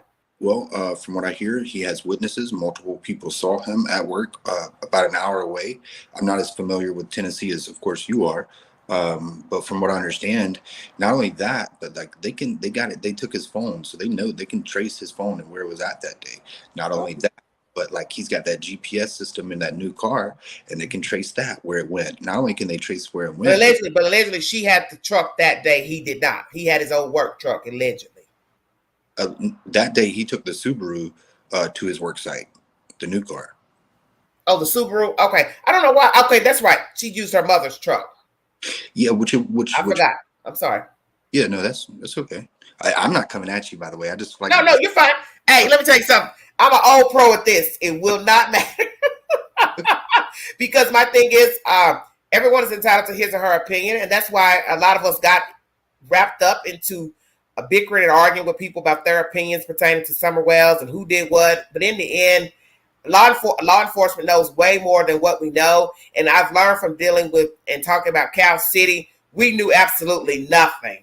Because in the end, when all that came out, they knew a whole lot. They knew the children had been dead for some while, and they never told the public. So that's why I tell people, you can't say what is, because they don't have to tell you anything. That's a good point, and that's another very interesting case. And it goes to your other point where they're trying those parents with no bodies, right? Exactly. You know, but so obviously, though, my point is that whatever information they have, which I don't know what information they have, but they have strong information that those boys are dead, and I can't wait till it plays out. The children told it. That's the information. Oh, did that happen? Remaining children, yes. Okay, well, I guess maybe we should probably stay on Summer Wells. I hate to get distracted. It doesn't matter. Just but no. Sorry. Okay. So, you know, I think. Okay, tell me your theory then of what you think happened to Summer Wells and why you think her parents are not involved, if that is your theory. Okay, that's fair. That's fair, because I don't want to just come up here and press you and ask questions. So yeah, I'll put all my cards. Yeah, because I am the hostess. So I'm supposed to be asking you questions. Why do you think the parents are not involved, sir? Let me say this, and I hope it doesn't contradict what I said before, but if I had to correct it and I had to go on record, what I would say is that I'm not convinced that they're not involved. Okay. But I haven't seen no evidence that proves that they are involved. Okay. Is that fair? So I'm not saying I certainly Okay. I'm not saying they're innocent, but I'm just like, if I was on the jury, like based off what I've heard, just because, hey, look, I think they have a drug problem. I think they have an alcohol substance abuse problem. I think they got problems. I think that, you know, that they might not be fit parents. I'm not one to judge, but they might not be. The living conditions and so forth, the health care that they did or didn't have. Hey, look, you know, Child Protective Services could certainly make a case. But again, I'm not an expert on that. But to me, that's not enough evidence to prove that they're murderers. And if it was an accident, you know, accidents happen. Why not report it? I just don't see the motivation. You see what I'm saying? Okay, so let's go there. Due to the fact that if you've seen and followed the case thoroughly all the way to the end, their behavior, their dealings with law enforcement, the father, many people have said to themselves, I can see why this couple wouldn't call the law, because they did not care for themselves. They didn't care for the children. They didn't have medical aid for the children. They're just like living off the land and breathing. And the fact that they've had DHS allegedly in their business, they're not the type that would want law to come around, because indeed, after you see how they live, law enforcement comes in, the state comes in. How are we going to explain what happened to this kid? So let's go ahead and let's say it was an accident. We hide the body and say somebody took her. I get, okay. So, and again, and you said, like, if I follow the case thoroughly, I'm not going to say I've done that, because you might know a lot more about it than I do. But for example, wasn't CPS involved with the Wells family before Summer went missing? Weren't they looking at taking those boys ahead before this? That's the census is that DHS has been involved. But like I told people, I never had any concrete information that the state was investigating them. Because what I always tell people is, well, if the state was investigating them, then it shouldn't have taken a little girl going missing for you to wait a month and a half to remove the boys. Because that's very suspect to me, that you will leave children with people who may have had something to do with a child's disappearance, accident, however you want to word it. Why would you leave children there if you were already investigating these people? See, I don't go on rumor and rhetoric. I have to have something in concrete. You're not going to get anything concrete with the state because the state is not supposed to divulge any personal information to, dealing with a child. It's not their job, to give us what we think we should have. Okay. And my mod says, it has not been said by LE nor TBI that Don was at work the whole day. So let's throw that out there too. Okay, no, they haven't said that, but because you're going by what Don's friends and associates have told the public. But as she says, that's not concrete. Okay. The law hasn't said we can verify that Mr. Wells was at work up until this point, and went home at this point and pulled up in the driveway at this point. Mm. Okay, well that's true. That's fair. Yeah, you're right.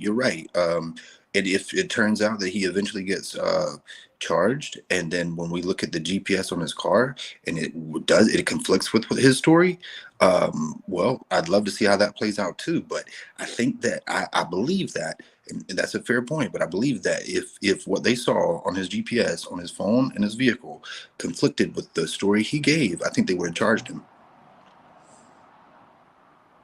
I would agree with that. So let's go here. Mm-hmm.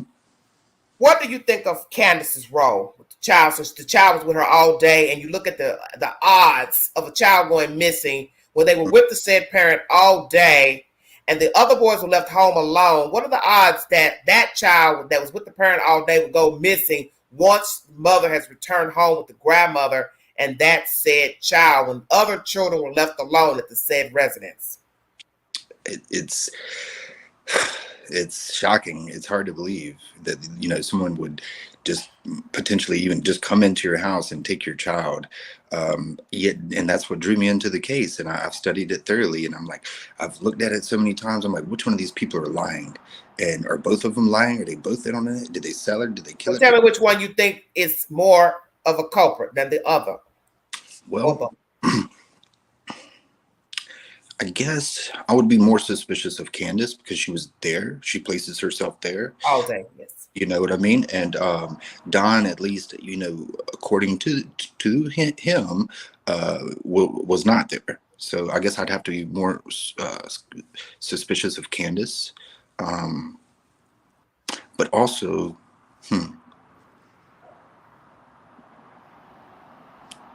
I would be more suspicious of Candace, but I don't think that Don was in on it, because when he recently got arrested for some other charges, I think it was like a DUI or something.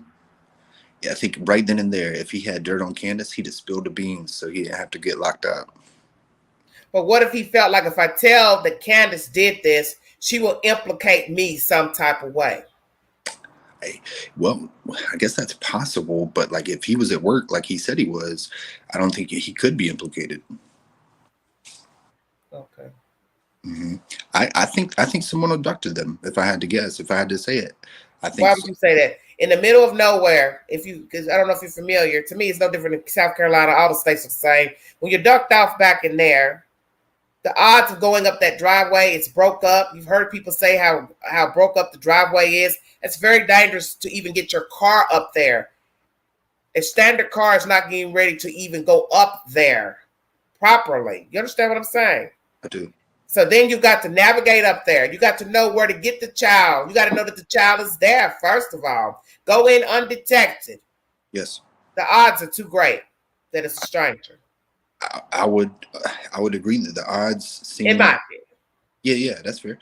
I would agree that the odds seem very stacked against that, especially if it was just some random person. I don't believe it was some random person that just stumbled upon that. I think it's probably someone who knew she was there, who knew the layout, who had been there before, who knows the family. So how did they get up there? Because as I told you, the driveway is broke up. So they're either coming up the broke up driveway in the car on foot or through the woods, either direction, without being notifying anyone there. There are dogs on the property at that time.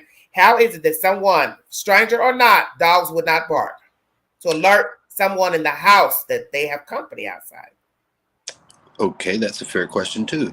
I don't know. I don't know. I don't know. But what I would say is that it's possible they parked down at the bottom of the driveway, cut through that little dog path, and knew the layout. They cut through the dog path. They may have already been in the house when Summer and them got home. They may have been down in that basement waiting. Who knows? I don't know. Maybe she came out that basement door and they happened to be at the right place at the right time.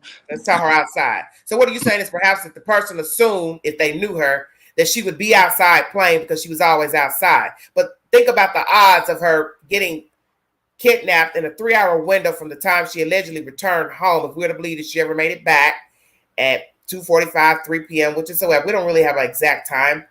Just the odds of her being the one kidnapped. Well, and again, what I'm not saying that the person went there with the intention of kidnapping her. It's possible that they were trying to steal stuff.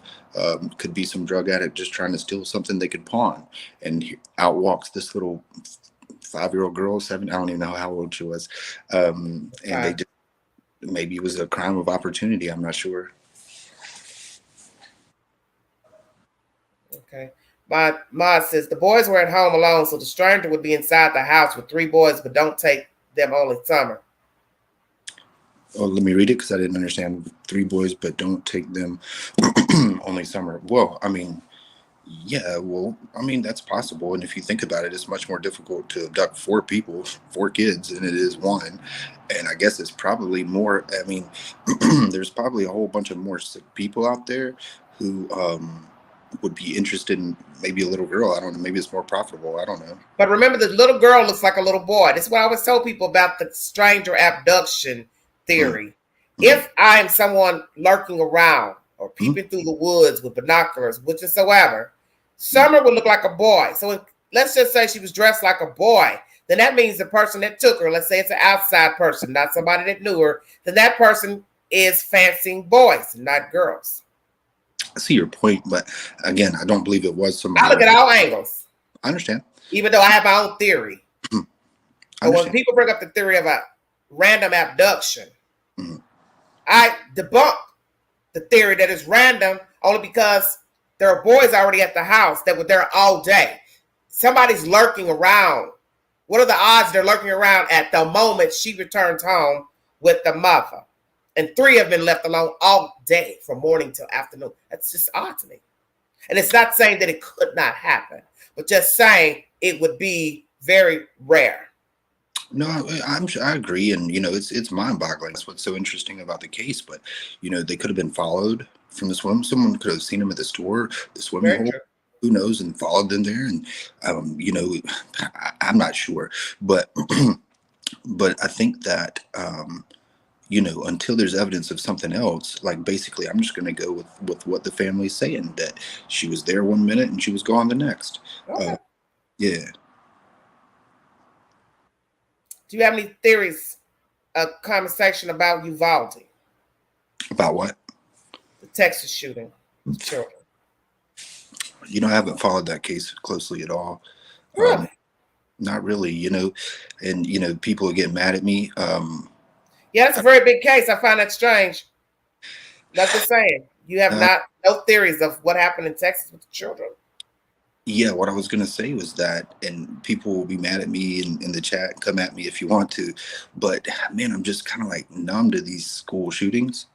I don't pay them a lot of attention, and people will probably say, well, that's the problem. Well, they become redundant. They will become redundant because now everybody is just on the bandwagon lately, shooting just random people because they're having a bad day or mad at the world for whatever reason. Right. But what I did hear was that he posted online, like, I'm going to kill my grandmother. And I was always wondering, like, how many likes did that get? Like, who likes a comment like that? Somebody that's sick. Yeah, or maybe somebody thought it was a joke or something. I don't know. But, and then I saw another comment that was interesting. They were like, but in the end, let's be truthful. That's not even funny to even joke about. It's not. But what I'm saying? And some people have warped sense of humor. So some of that commentary might be funny to them, but this is the reason why people like him get they slip through the cracks, because some people, as I said, have a warped sense of humor. Everything's funny to them. That you have people every day that walk around telling people, I'm going to kill my boss. I'm going to kill my wife. I'm sick of her. I'm sick of this. And the next thing you know, the person is dead. And now everybody wants to go run to the news and give a version of, well, let me tell you what Bob told me. See what I'm saying? Yeah. That's too late. But, you know, I saw an interesting comment. It was like, you know, is it a mental health issue? Is it a gun issue? And somebody was like, well, hey, you know, to the people who think it's not a gun issue, you couldn't kill 18 people with some nunchucks. You know what I mean? You see my point, though? I thought that was a good point. You know, I know that. I'm Yeah, sorry? but that's not funny. It's not funny. No, I wasn't trying to be funny. I had a point there. It was that if it's not a gun issue, then how come you can't kill 18? You see what I'm saying? Like a mentally disturbed person couldn't go into a school and kill 18 people with nunchucks. That was my point. Well, just by their hand, because it would be timely. By then, they would have been overpowered at some point. Exactly. So I thought, excuse me, I thought it was a fair point about how, you know, to refute the people who say it's not a gun issue. That's all. It's a multitude of issues. Mm-hmm. Mm-hmm. What do you have to say about Cal City? Oh, Cal City. Now that I'm the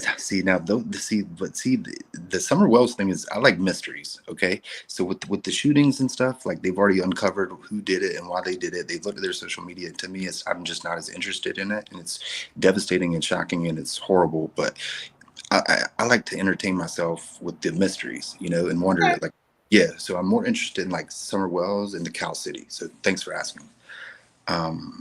I think it's going to be hard. I think it's going to be hard to convict these people. And, you know, if I didn't know better, I would say you like to root for the underdog.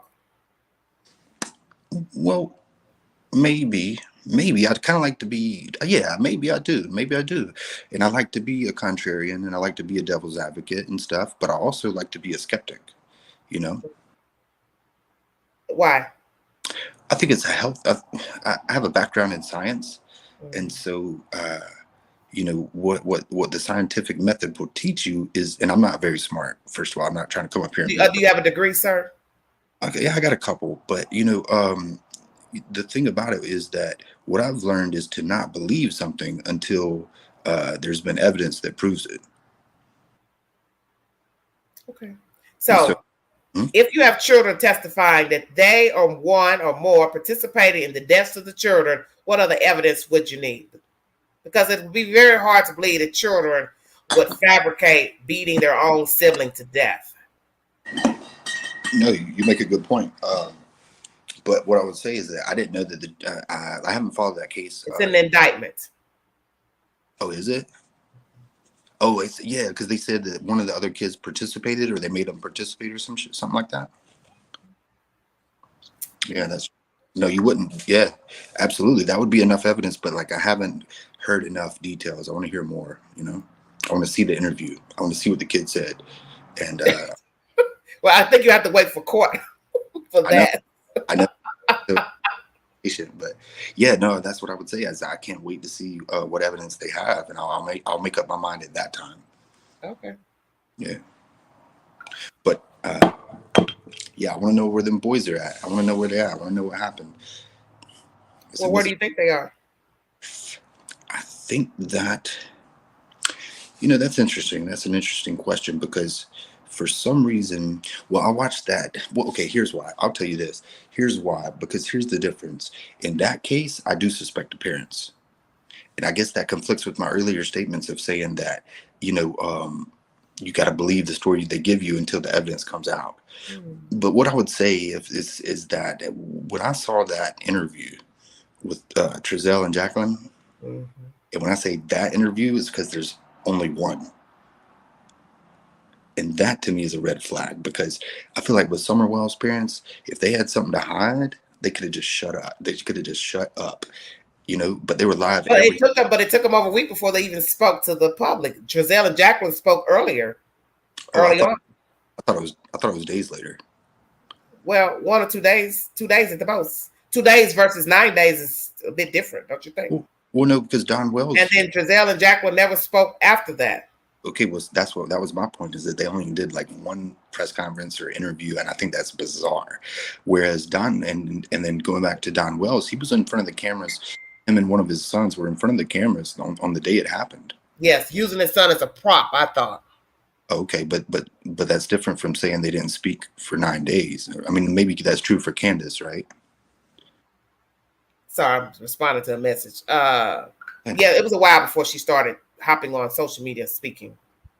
I don't know about that, Jack. I don't know about D. Anything going on in the chat? Nothing. No, I'm talking on another message board. Am I doing all right? So what I think is interesting is that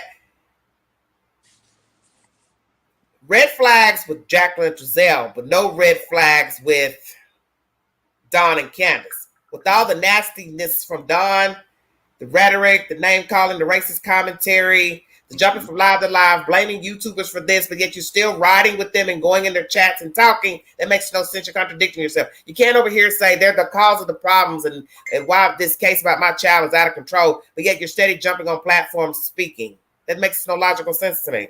It looks like to me he's a lonely vessel like his wife. They didn't get the attention that they wanted in life. So this case about their child, once they saw people jumping on the case on social media, they decided to make the case about them, make them relevant. Not the little girl, not the brothers, but them.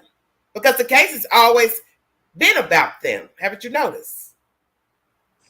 Well, I'm not sure. I'm not sure that's true because, well, what I've heard. How did you not think that's true? Yeah, thank you for asking. I'm just saying. I don't know how you can miss it. I'm not trying to be combative, but I don't see how nobody can miss that the case is about them. It's not about her. Yeah, sure, that's fair. But what I would say is that they are fascinating. The case is fascinating, and like I said, I think they got a lot of problems, drug and chemical problems. So I think that but they were willing to go in front of the cameras. So that's the main thing that separates. Why I'm more suspicious of Trezell and Jacqueline was that if my baby was missing, I'd be out in the streets every day, and apparently they weren't. I would be. But neither has Don or Candace been out in the streets, sir. Well, that's fair. That's fair. That's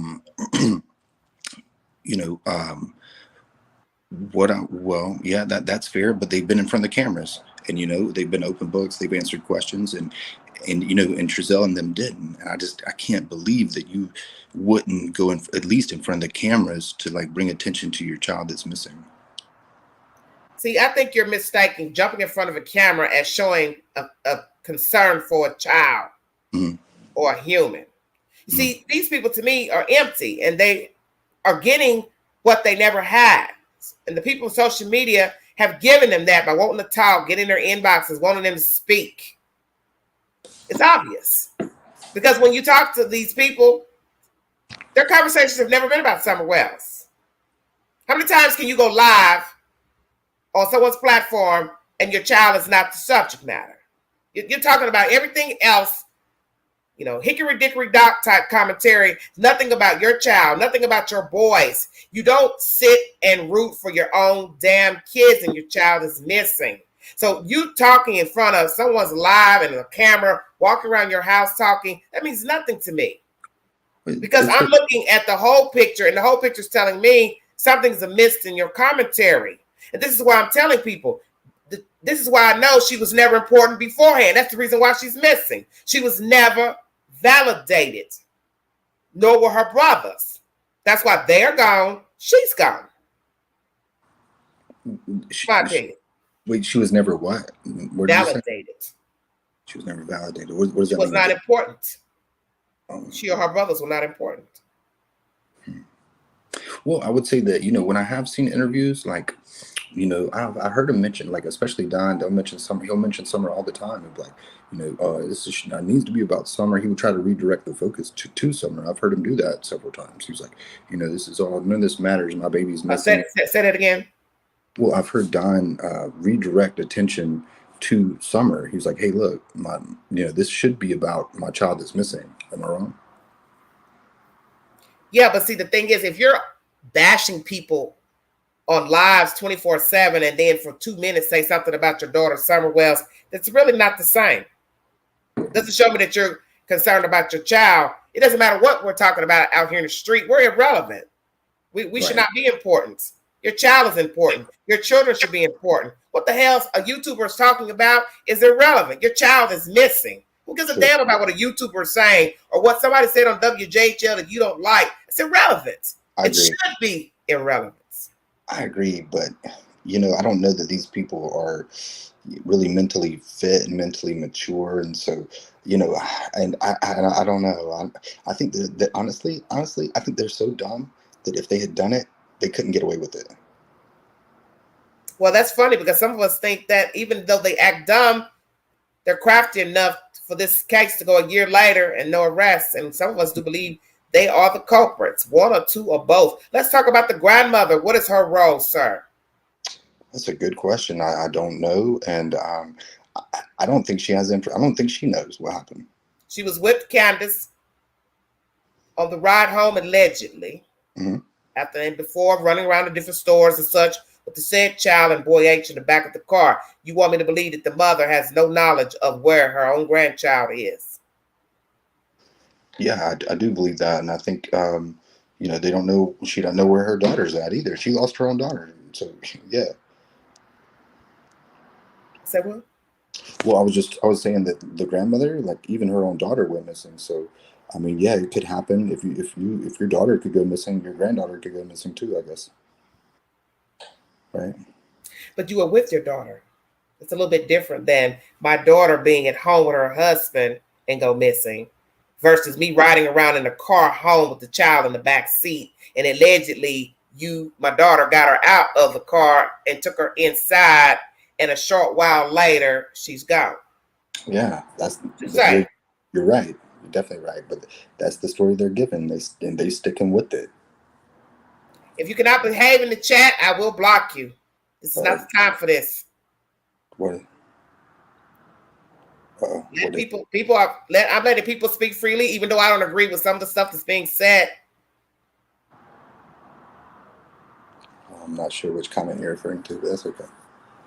Calm down. You all, this is why I don't do the lives anymore. Because even when I do my commentary, serious commentary, people coming in the chat, going on and on and on, it's distracting to me. And it defeats the purpose of me trying to bring, content to people who really care about what I have to say and talk about.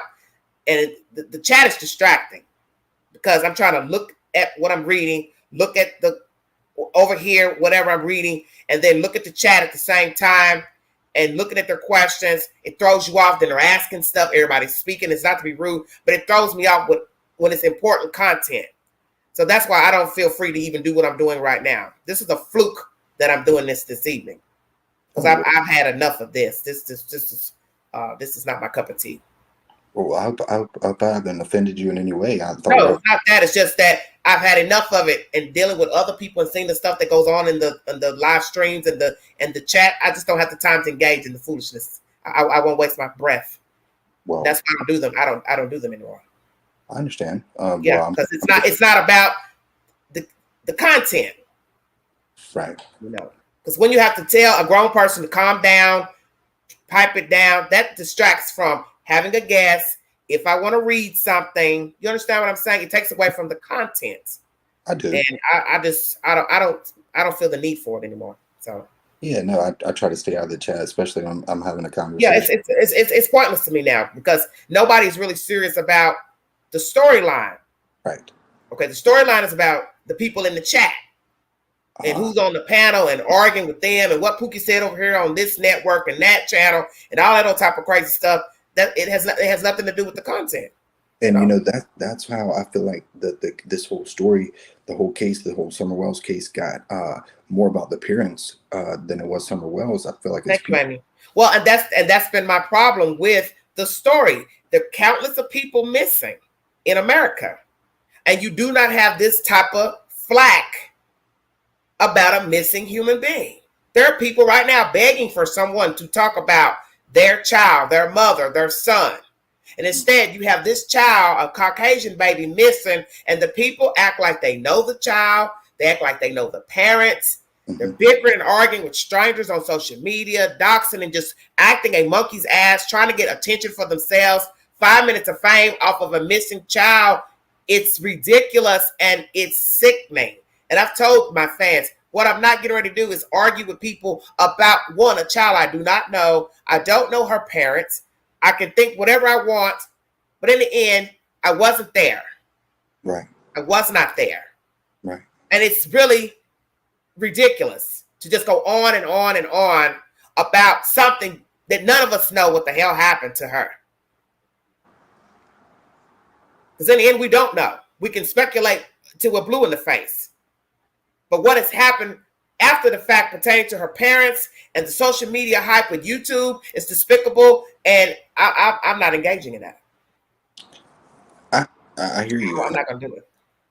I agree with you, and that's why, right at the outset, I said I wasn't here to argue. I just want to talk. No, you're fine. Thank you for taking my call, because it is. So let's go. So you think the grandmother doesn't know anything? I do. What do you think about the outside players, people who have immersed themselves in the case that knew the parents and have fallen out with the parents?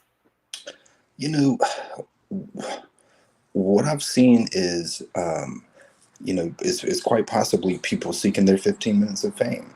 People had the scoop on this and that, on them, on different situations, and other people came to them, put them on camera, and all of a sudden they were like, it made them feel alive. And so, and that's how I feel about the parents. And that's exactly how I feel about Dawn and Candace, that they're finally getting what they were craving in life. You understand what I'm saying? 100%. Somebody's noticing them. Yeah, absolutely. You might be right. But what I would say is that I feel like the online community that you were talking about has steered the case to be about them, and I'm not so sure that that's what they wanted to do. I think they would have rather kept it about Summer, but they couldn't help but get caught up in this whole drama. Yeah, but it's sad now that it's coming up a year, and it's still, I was listening to some content the other night, and there's still, people talking about Pookie, Ray Ray, Susie over here. And I'm just like, wow, how could this be a year later and this is still going on? It's crazy. It's a mystery. Because let's just say the child's dead. Imagine what you would, what you would say from beyond the grave. Like, wow, these people have no idea. They have no idea what they're talking about. It's a mystery, and I enjoy it, and I enjoy your content, and I enjoy all the questions thinking about it. So then I put all my cards on the table, and you pressed me a little bit, and that's fair. That's what I came for. But I think we come to the point where I want to know what your theory is. I heard you say you had one, so I do believe the mother is involved in the disappearance of the child. I don't think it was an accident. It could have been, but just the way she carries herself, she seems to be more immersed in herself. The way she's gone on social media, talking, ranting, high, geeked up. She's shown me that she's never cared for herself or her children, and this is how she was behaving before the child went missing and before the boys were taken out of her custody. And I think perhaps maybe she saw on that fateful day freedom without contending with a younger child who possibly have had some type of issues, and she'd rather deal with the boys. When you look at Candace, she mimics a male, and she identifies, I believe, with the male factor. I think she was tired. She was done with dealing with a little girl. When you look at the little girl, she looks like a boy. The last photographs, if we're to believe those were recent photos, there was something going on with Candace's identity, also the identity of a pretty little girl, because there are pictures of her where the little girl looks like a girl. And if you don't like yourself, and you're trying to be somebody else, you're going to have a problem with a girl child, because you can't identify with a girl yourself. So how are you going to raise a little girl? Then your mother looks masculine. You understand? You're mirroring what you see. That's why we use the word coveting. You covet what you see. So I see a masculine mother, although the mother may like men, but she looks masculine. Now I'm looking masculine, cut all my hair off, making up stories about lice, head lice, all that. I don't believe none of that. I'm not saying they didn't have lice and all that, but I don't think that's the reason why she cut her hair off. Now the little girl has her hair cut off, still using this excuse about head lice, this and that. Candace has never told anybody all this time later, yes, this is the reason why I cut off my child's hair. Hey, this is the reason why I cut all of my hair off. It's an identity issue, I do believe. But I still believe, even with the short hair, Candace likes men. I'm going to say that on the slide. Do you understand? Her mother allegedly likes men, but they look masculine. And you've seen that. Women who look masculine, but they still desire a man. And I've seen many women like that. They mimic men, walk like men, act like men, dress like men, but they do desire men. And may occasionally like a gal or two. You understand? But anyway, I think there was an issue with her identity, Candace. And I think it went on. It was something was in her, and it was in conflict with raising a girl child. Okay. And whatever was going on with the child and the father, I do not know if the man was touching this little girl or not. I've never professed to say that he had, despite the allegations coming from out west. But nonetheless, there could be some jealousy issues with just looking at the little girl. She's a pretty little girl. I don't look like her, although she's a product of me, but I don't look like her. She's getting all this attention from the father, outsiders, church. Why not me? You make a lot of good points. And I'm going to hop out for here. I've made all of mine, but I appreciate you listening to me, and maybe I can come back sometime. Thank you, Sterling. Thank you. Cheers. Have a good all right, everybody. That's Sterling from South Carolina. All right. If you want to hit the link, feel free to hit the link. This conversation is an open chat about breaking news. The main topic is Summer Wells. This month will mark 1 year that the child was reported missing out of Rogersville, Tennessee. You have any conversation you'd like to bring pertaining to where this case is gone, not gone, hit the link. Thank you for joining me.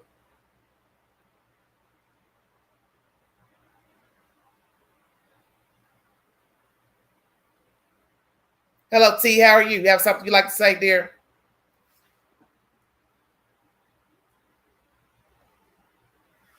Let me see.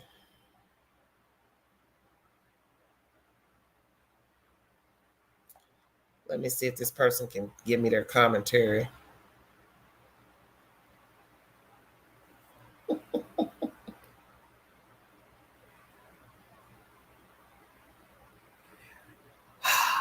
$178 viewing. Thank you so very kindly.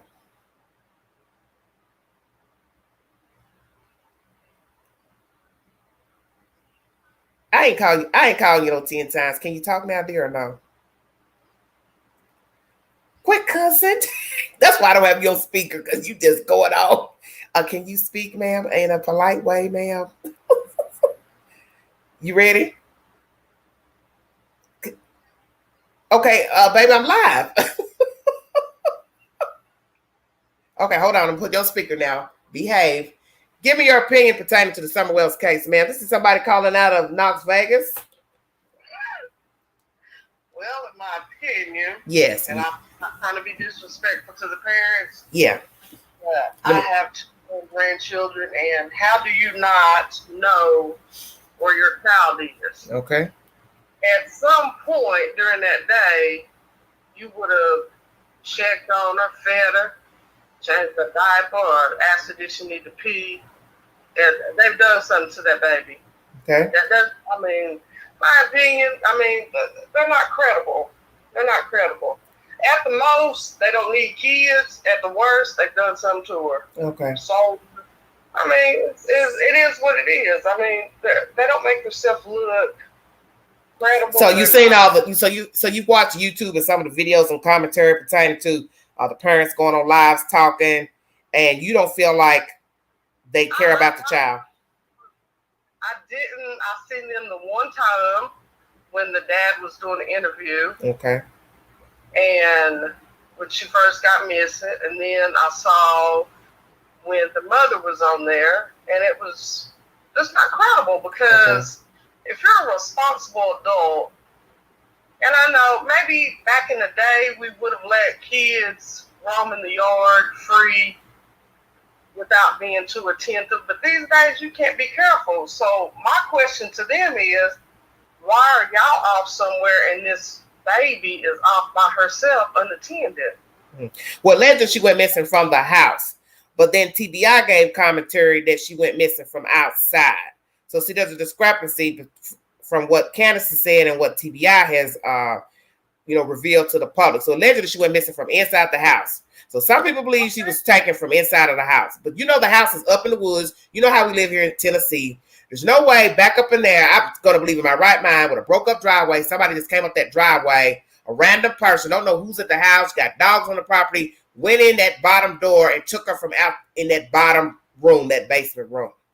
There's no way, because let me tell you, I know where my kids are at. I'm not saying every second of the day, but I'm one of those parents. I need to be aware and around my kids. Okay. Try not to see in your house, but it's still too many dangerous people lurking around. Right. And then like you said, with the dogs around and stuff, okay, that's a prime example. If those dogs were not barking, right, somebody knew this child to get past those dogs. Okay. Okay. Because I know my dog, and we have a German Shepherd. He not letting anybody around my kids that he don't know. Dogs have a sense about people. So if somebody, somewhere somebody's not telling, I'm not saying that they lying, but somebody not telling something, okay, they omitting something. It might not even have been them. It could have been somebody in their family. Okay. Maybe with the like the dad, he in and out of jail all the time. He always got something going on. The mom seemed like she really wasn't too interested until the press got involved, and then all of a sudden she crying on my baby, and it's just too much. I know as a mother and a grandmother, I'm gonna make sure I know where my small children are at. And they don't seem like they were just really that concerned. So that leads me to believe y'all know something, y'all will know that. It just doesn't make any sense to me. Well, let's go here. What about, so somebody close perhaps, let's just say she was abducted. Somebody close got up on the property. She left the boy children alone all day while she was gone with grandma and the other teenage boy H, and her small child. What are the odds, though? Somebody would come get your child out of a basement when that child was gone with you all day, and you left 3 boys alone unattended. See where I'm going? Yeah. Well, let me tell you, stranger things have happened, and True. You can have some kooky people. No, seriously, you can have some kooky people in your family. Yes, you can. I mean, it could be, just say for instance, the mama. She could the people that she associate with. Okay. It could be something where she don't just disgruntle somebody and I'm gonna teach her, or even the dad, he an alcoholic, which I'm not saying anybody that got a little drug habit got it, but it leads you to believe that they're not. No, seriously, because I hear you. Like you wonder who would you lay in bed with as far as align yourself with to get what you want and what you need to feed your habits. Okay. And that also go within your family, because family is the worst. Yes, it's true. Sometimes, as far as thinking that you owe them something and you're not giving in to whatever they want, so they feel like, well, I'm gonna make you pay, I'm gonna make you suffer, but it does. That's a big if. Yeah, considering that we don't know of any immediate family on either side that lives in Rogersville, except for the mother, the grandmother. The Candace Harris, she was the only one on the property living with them allegedly at that time that would be considered a close relative, and she lived in a camper only a few feet away from the front door. My thing about this whole situation that really baffled me when I first heard it, how in this time and age do you let a child go attended supposedly for so long? Yeah, because one thing we haven't established is the timeline between when she returned home with the grandmother and the daughter. So it's looking like a 3-hour window, right? So that's a long time for a little girl to be playing in the basement outside and ain't nobody checking on her to see nothing, and then you don't make a call to 911 until about 6:27 p.m., something like that. And my thing, and most kids at that age, they the third, as you know, because we spoke earlier, my grandkids in the background, I'm thirsty, I'm hungry, I gotta pee. It just don't seem logical to me that she might not even, they could have lied, like you said earlier, about being at the house. I honestly don't think they came home. House. I don't think they did. Okay, so she didn't come home with her daughter. So this is where it's going to get tricky then, honey. So let's say she didn't bring Summer home. Then what did she do with the grandmama? Because you'd be driving out gas to then what? Take grandmama home, unload grandmama, then back out with the little girl, then go dump her somewhere, then come back, wait a while, play possum, call 911. And then they say that it couldn't have went like that. Okay, you remember that old story? What was her name? The woman out there in Florida that killed her daughter. I can't remember her name. What was her name? Jody or something. And the little girl's they lived with the grandma. Oh, you talking about crazy, but you should know I know it because I talk about it all the time. Casey Anthony. I know it started with a J. Casey Anthony. Yeah. Okay, that's her name. But she had buried her daughter. Mm-hmm. Not too far from the house. Not too far from the house. Really was off the road, just a little couple feet into the brush. Yeah, but before that, she was driving around with that baby she had formed. Yeah, when she was gone on her hiatus, wherever she was staying. Yes. So let me tell you, I don't put it past people because people have gotten to the point where drugs are more important than kids. Yeah, alcohol, all that. Right. Family, all that. And they worried about they next fix. And if they see that little girl as a means to something, I mean, I don't put it past people to. Well, we seen that case down in Georgia where the white woman sold a little girl to the man. He was found in Alabama. That was hard. That was a hard pill to digest when I watched briefly that commentary. I didn't dig deep into that because I just didn't want to get into talking about that. But I think it's very sick that you, a grown woman, would sell your baby to a grown ass man. So that brings me back to if you are really worried about your child and she really was kidnapped or whatever, you would have been looking and keeping an eye on. And that's something they haven't done either, even besides just that day. You haven't been out passing out flyers, ringing doorbells, going door to door, talking to the people, being visible. Hey, my baby missing. You know how many people, their children were missing for 6 months, 8 months? Them folks stayed on the news, radio. They stayed visible about their damn loved one. You did not see that with these two. And that's cause for concern. Exactly.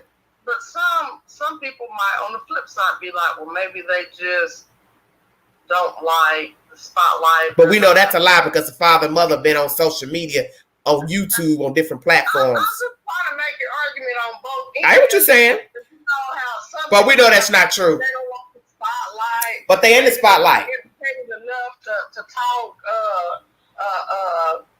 Yeah, but I know what you're saying, etiquette. But you've been on YouTube. They was on YouTube before the daddy went to jail, so we know we can debunk that theory.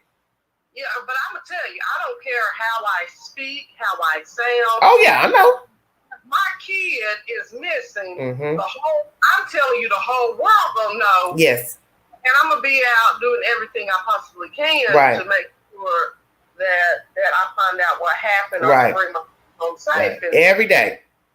And it's just, And let's talk about the Casey Anthony. As sick as that was, evidence they had, still that jury couldn't agree with it. They tried. Her lawyer implicated her brother as touching her, the father touching her. She lied on her own brother. She lied on her own father. They tried to implicate the utility man that found the damn body, and 12 members found her not guilty, even with the evidence of the stickers on the duct tape.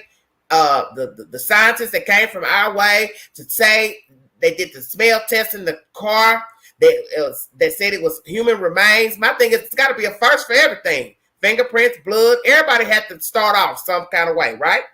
Yes. Everything had to be a first.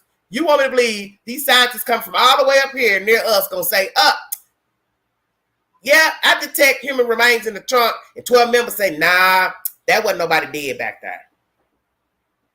You know, That was sad to me.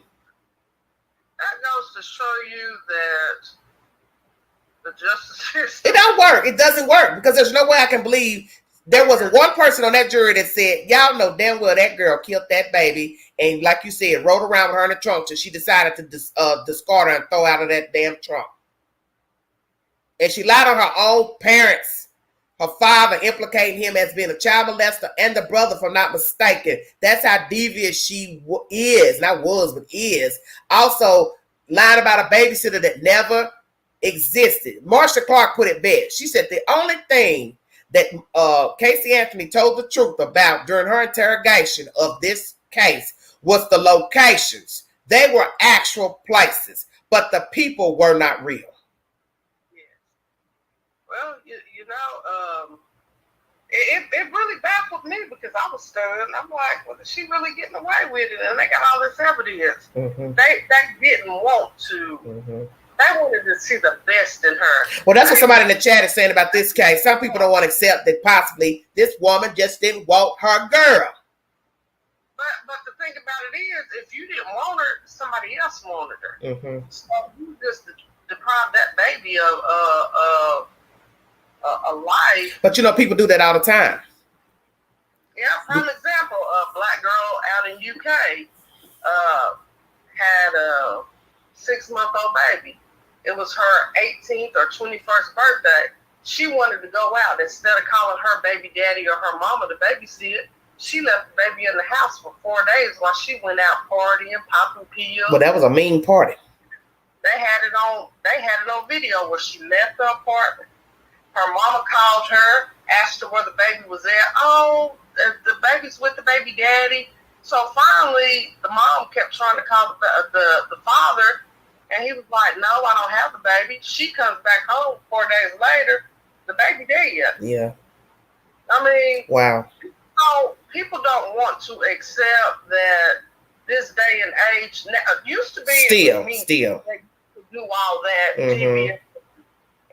and criminal stuff. Now it's gotten to the point where females are starting to do unsavory heinous crimes. Yes. Yeah, and people don't want to think that females could be that heartless and that cruel, but right. You know, it's pretty bad because it's getting to that point that females are catching up with men as far as. Oh yes. Well, they're diabolical as well. I mean, you know, we got to think back to the garden. Somebody didn't listen and told Adam, "Don't eat that apple." You know what? He ain't gonna get mad at us.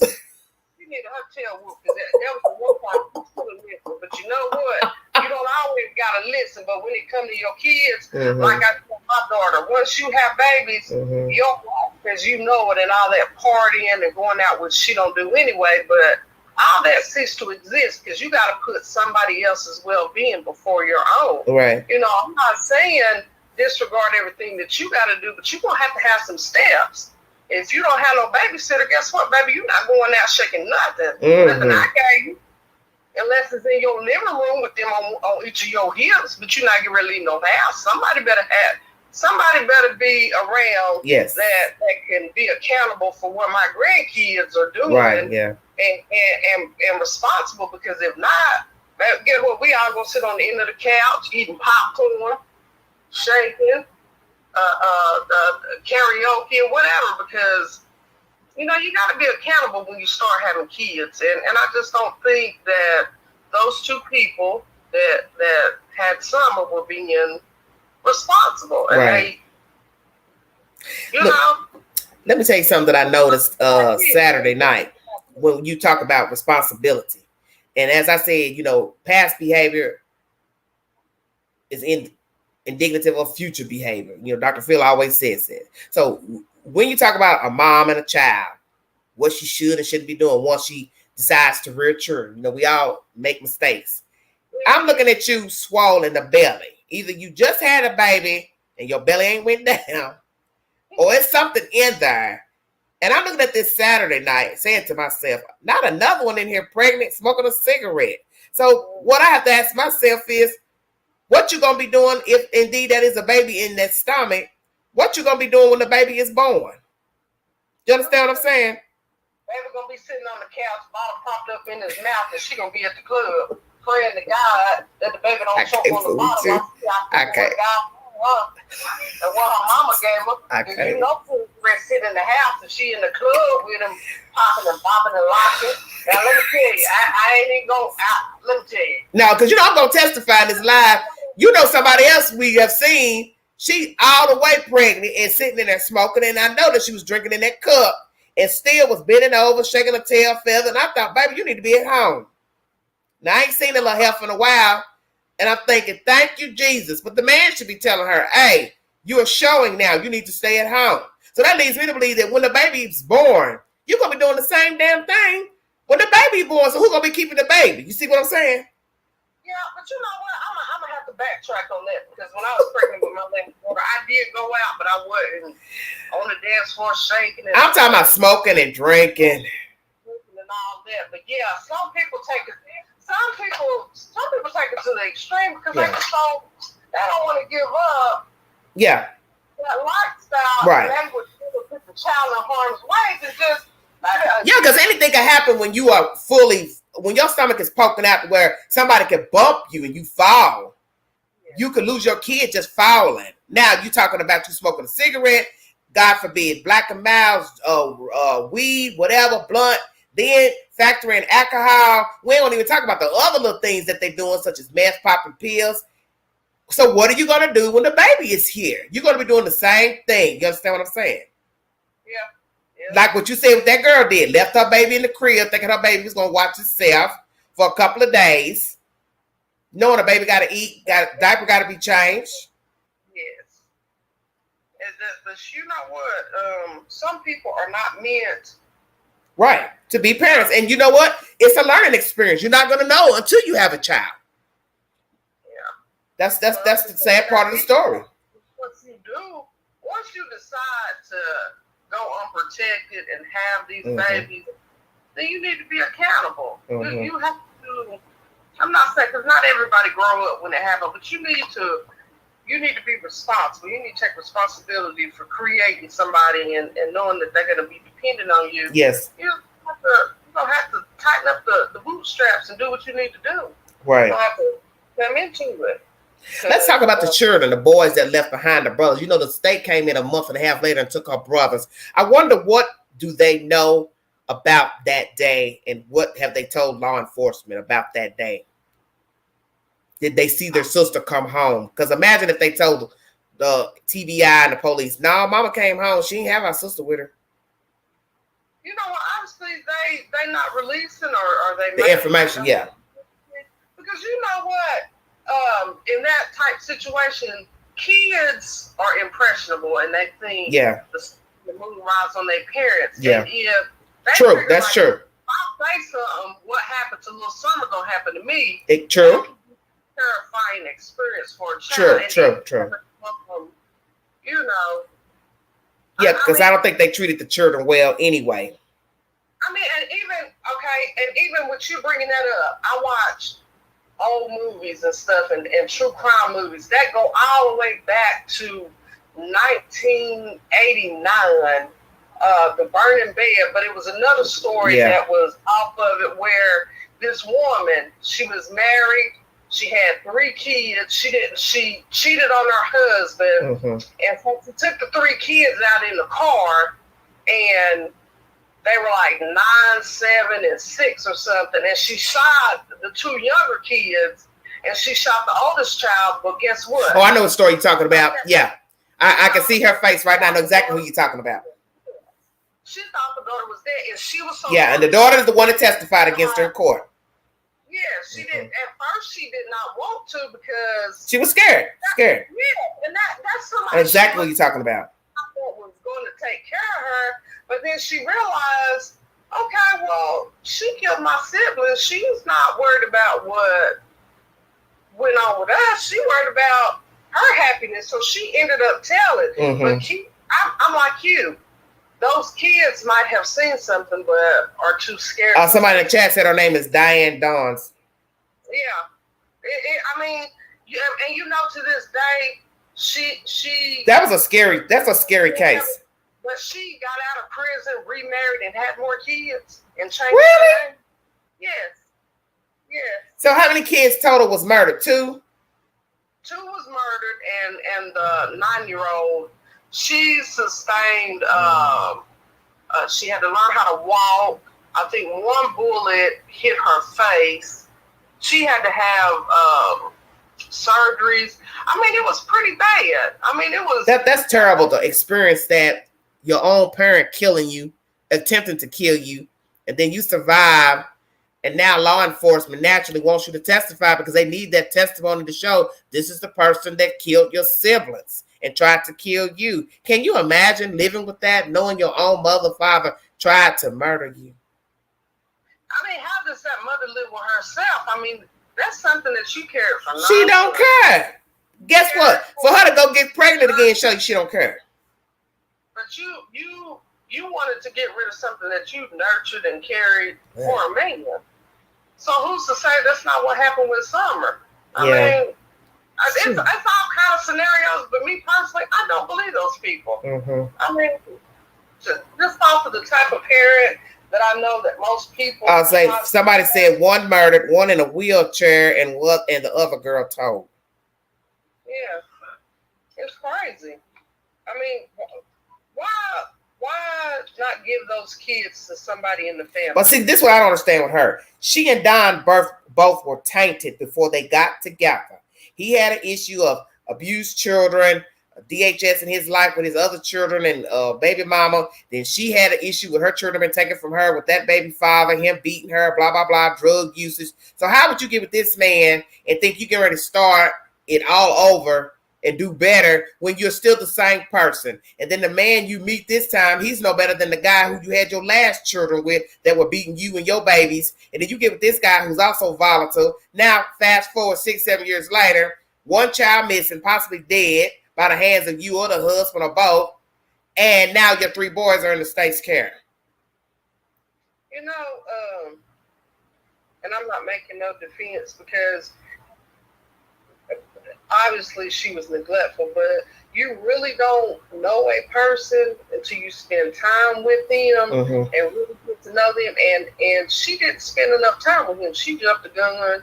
She didn't do her research, her background. I tell my kids all the time, before you get with somebody and lay down with them, get to know them as a person. Do their background, do their family history.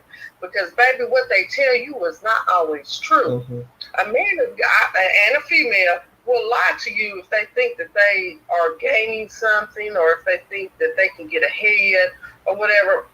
All I'm saying is do your research. And honestly, she didn't do her research. Or she did her research and still didn't care. And you do have those type of people, you know what I'm saying? But like you said, you don't went through all that. Why would you go back to that same situation? Yeah, in and out of jail, drugs, he had a criminal record. There's no way you're going to tell me he didn't tell you about his criminal record from, Utah and all that. You chose to be with another misfit and have children, and both of you getting high, drinking, drugs, a wrong company, all type of stuff. It just don't make no sense that you would repeat the cycle again with a new set of children. Well, maybe, and this is just me playing devil's advocate because I know most people gonna look at this podcast and be like, well, they just being one-sided. I mean, maybe it was not her intention to the second round. Yeah, to go back down that path. Because sometimes you do see just tunnel vision. Sometimes you do just want to see the good in people. Yes. And don't want to accept that, oh God, gee, they really are. It's horrible. And like my mama always tell me, when a person show you who they are, believe it. Believe what you see. Yeah, Maya Angelou said that. Yeah. Believe what you see and believe what they tell you, because baby, they telling you, and that's the first step of a warning. But some people and some women, and we are all because I'm guilty of it. Sometimes I have been with a man. Shit, I wanted him so bad. I was guilty of not seeing bad. But you know what I'm saying? Yeah. Eventually, you come out of it and you be like, dang. Yeah, because at some point, Candace should have said that to herself. And he should have said it himself, too. I'm back where I was before with this person, like I was with the last person. How am I here again? Yeah. But you can't expect no logic behind people who are addicts.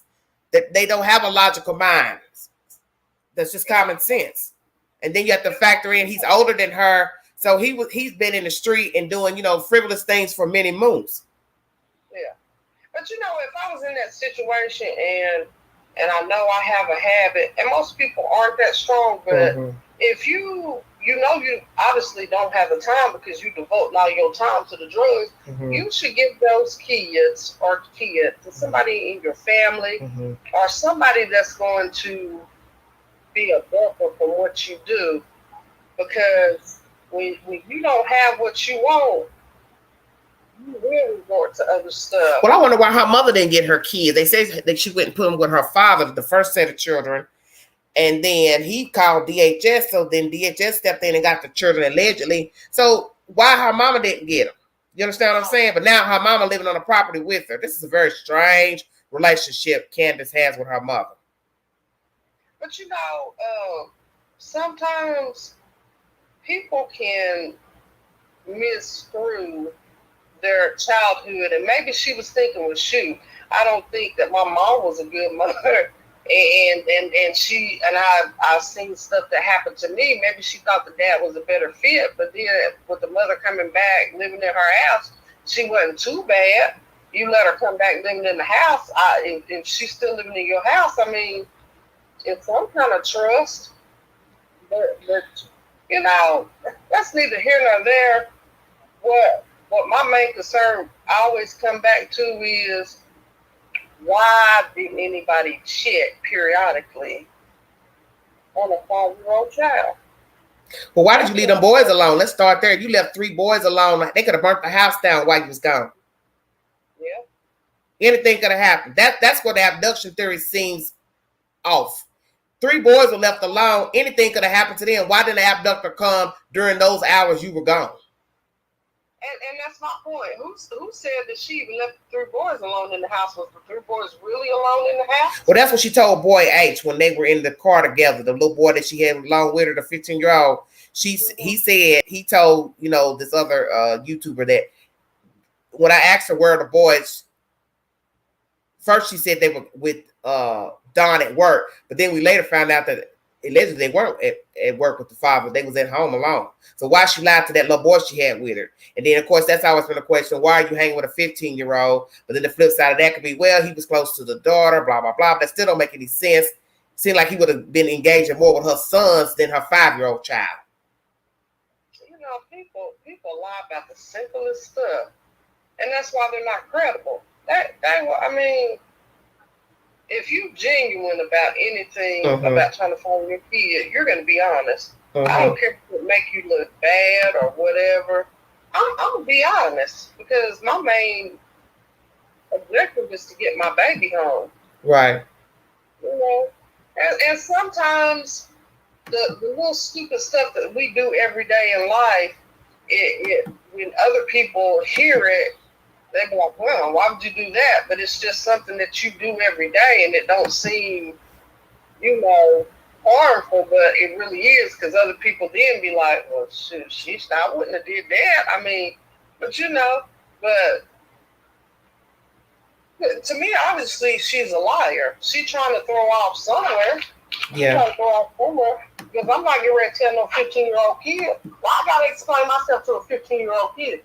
So to me, somewhere in there is the truth, and well, do you believe that something was going on with her and Boy H? I don't know if you followed this content all the way through. With all the rumors and rhetoric with her messing with the little boy, the 15-year-old boy, and he's had some troubles and issues.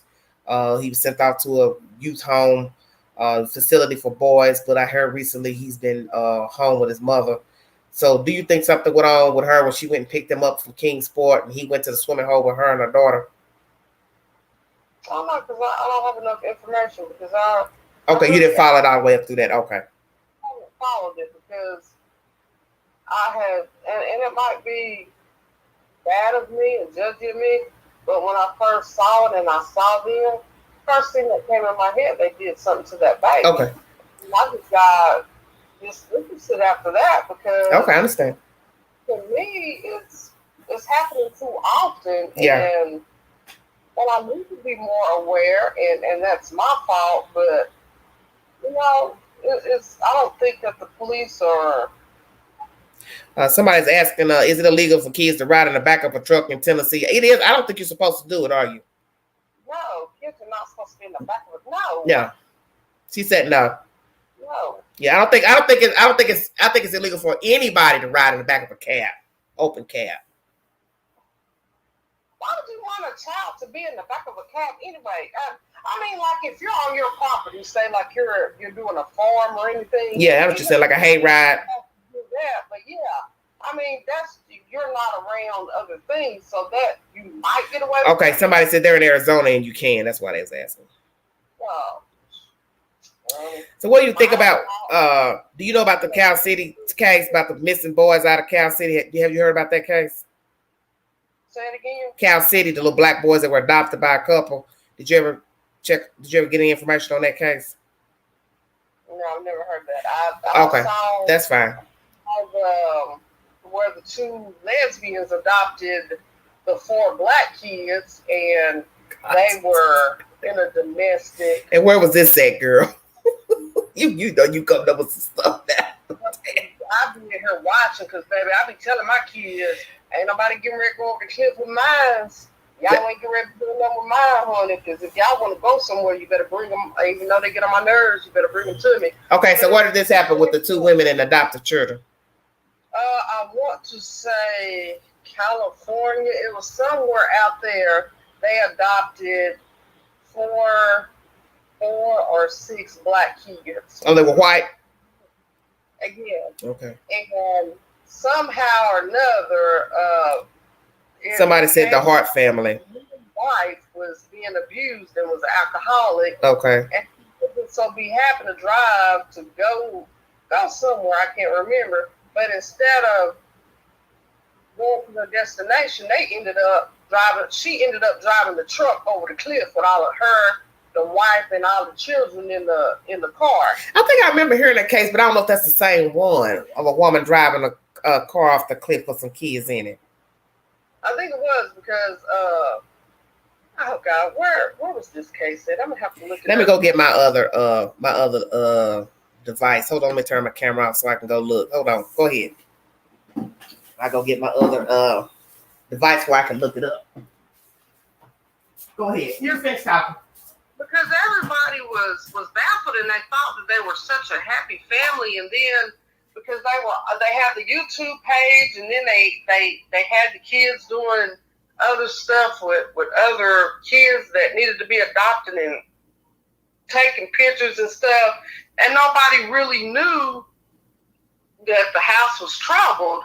And I think one of the kids had went to the school and had told the teacher that, because it came out that one of the babies had some bruises on her, and she had got arrested for beating the kid and beating the wife, but the one that was accused wasn't the one that did it. She was covering it. I just pulled it up. Hold on, let me see if this sounds familiar. Hold on. Thank you all for joining me. If you'd like to donate to the channel, $sign Big Angie, 129 Cash App. All super chats and stickers are welcome. This is the Seattle Times. His siblings were killed when the Hart family's van went off a cliff. He had been left in foster care. This is from December 11, 2019. From the outside, the Hart family embodied the happy ending adoption story. Jennifer and Sarah Hart, a small town couple from Woodland, Washington, took in 2 sets of siblings from the crowded Texas foster care system and branded themselves in a free-spirited tribe that traveled to music festivals and protests, delivering free hugs. The charming mirage evaporated when Jennifer Hart drove the family SUV off a California cliff in March 2018 with her wife and their 6 children in the vehicle.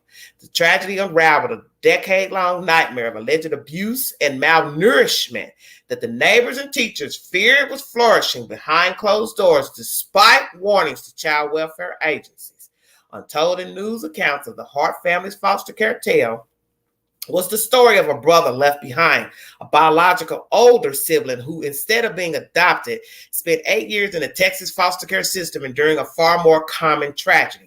8-year-old Dante Davis acted out violently when the state removed him from his siblings from their home in 2005. In the years that followed, he was set on a path that advocates call the foster care to prison pipeline. Separated from his brothers and sisters, heavily medicated, shuffled between foster homes and shelters, institutionalized in a psychiatric hospital, and placed for years in a restrictive treatment center. By age 19, Dante was in a Texas prison serving 3 years for robbery. It's a path that many foster children take, according to the Juvenile Law Center, particularly those like Dante, black boys separated from their siblings and diagnosed with mental illnesses. According to thousands of pages of Dante's child welfare records, which he obtained and shared with the Washington Post, the Harts chose not to adopt him because of his behavioral problems. But as he bounced through the child welfare system, Dante said he never gave up on reuniting with his siblings, Devontae, Jeremiah, and Sierra, ages 4, 2, and 1, when he last saw them. He didn't learn of their deaths until he was released from the prison in October 2018, more than 6 months after their fate had been widely reported in the news. He didn't cry when he found out. He just went cold. That was the last little hope I had in my life, you know. I had that hope that I was going to see my little brothers again. One day we're going to kick it, he said. I used to cry sometimes thinking that we would be doing what we could be doing growing up. Dante's mother, Sherry Hurd, struggled with long-term drug use and was in and out of the house where her children lived with her partner. Jeremiah was born with cocaine in his system in 2004. Hurd tested positive for cocaine again with Sierra, who was born in 2005. In the first foster care home, Dante lashed out and threatened his younger brothers, according to records. His foster mother reported that his eyes rolled back in his head when he was angry. After 7 days, he was separated from his siblings and soon was placed in a psychiatric hospital. He spent 3 weeks in a facility where he says he was chemically restrained or sedated. Multiple times was with a shot that rendered him unconscious. Dante then was moved to an emergency shelter before being placed in a therapeutic foster home for children with severe behavioral problems. He briefly reunited with his siblings in 2006 when they were sent to live with their aunt Priscilla Celestine. Dante felt happy again, but it didn't last long. After 6 months, a caseworker made a surprise visit to the home and found the children along with their mother, from whom custody they had been removed. They were taken away on the spot. Celestine appealed the decision, but Devontae, Jeremiah, and Sierra were soon adopted by the Harts and were taken to Minnesota, thousands of miles away from home from Dante. I'm going to interrupt you right there just for a minute. Okay. And I'm not trying to make this into a racial thing. Okay.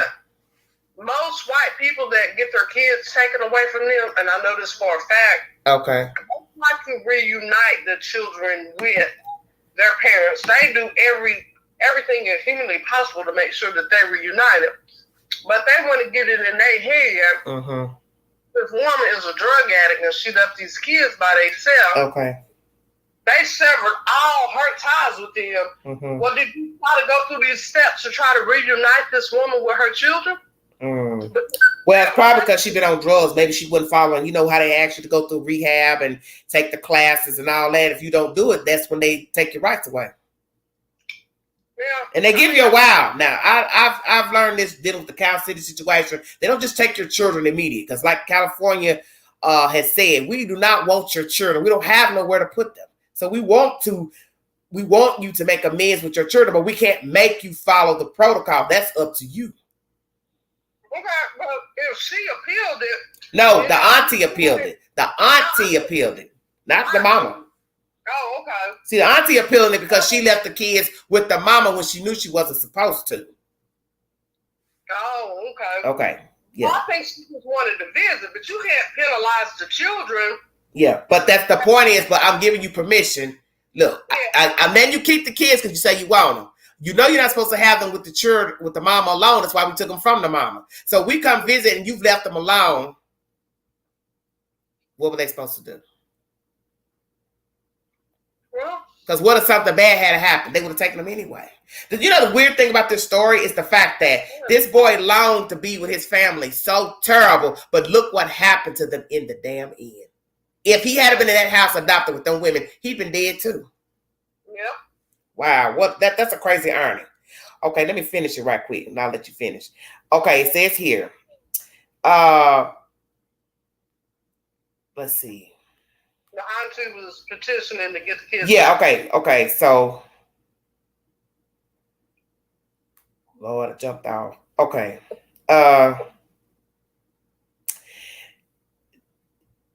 Okay. Days after he was separated from his siblings, tried to die by suicide by strangling himself with a belt at a therapeutic foster home. It is common for children experiencing family separation to act out, said Will Francis, executive director of the Texas chapter of the National Association of Social Workers.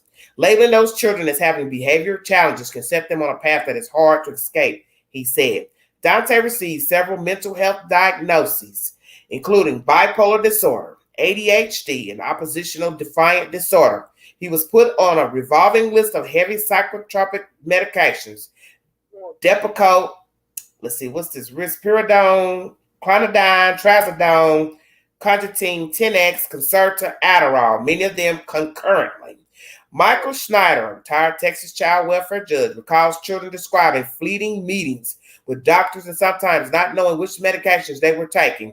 He and a fellow researcher at Columbia University have found many Texas foster children who were prescribed 2 or more medications simultaneously for the same disorder. You're 9 years old and get a bipolar diagnosis by someone who has barely seen you, and then you're 16 and it's still on your record, Schneider said. Once they get diagnosed with something like this, it'll stay on their record and show up on their permanency reports, and it's assumed to be true.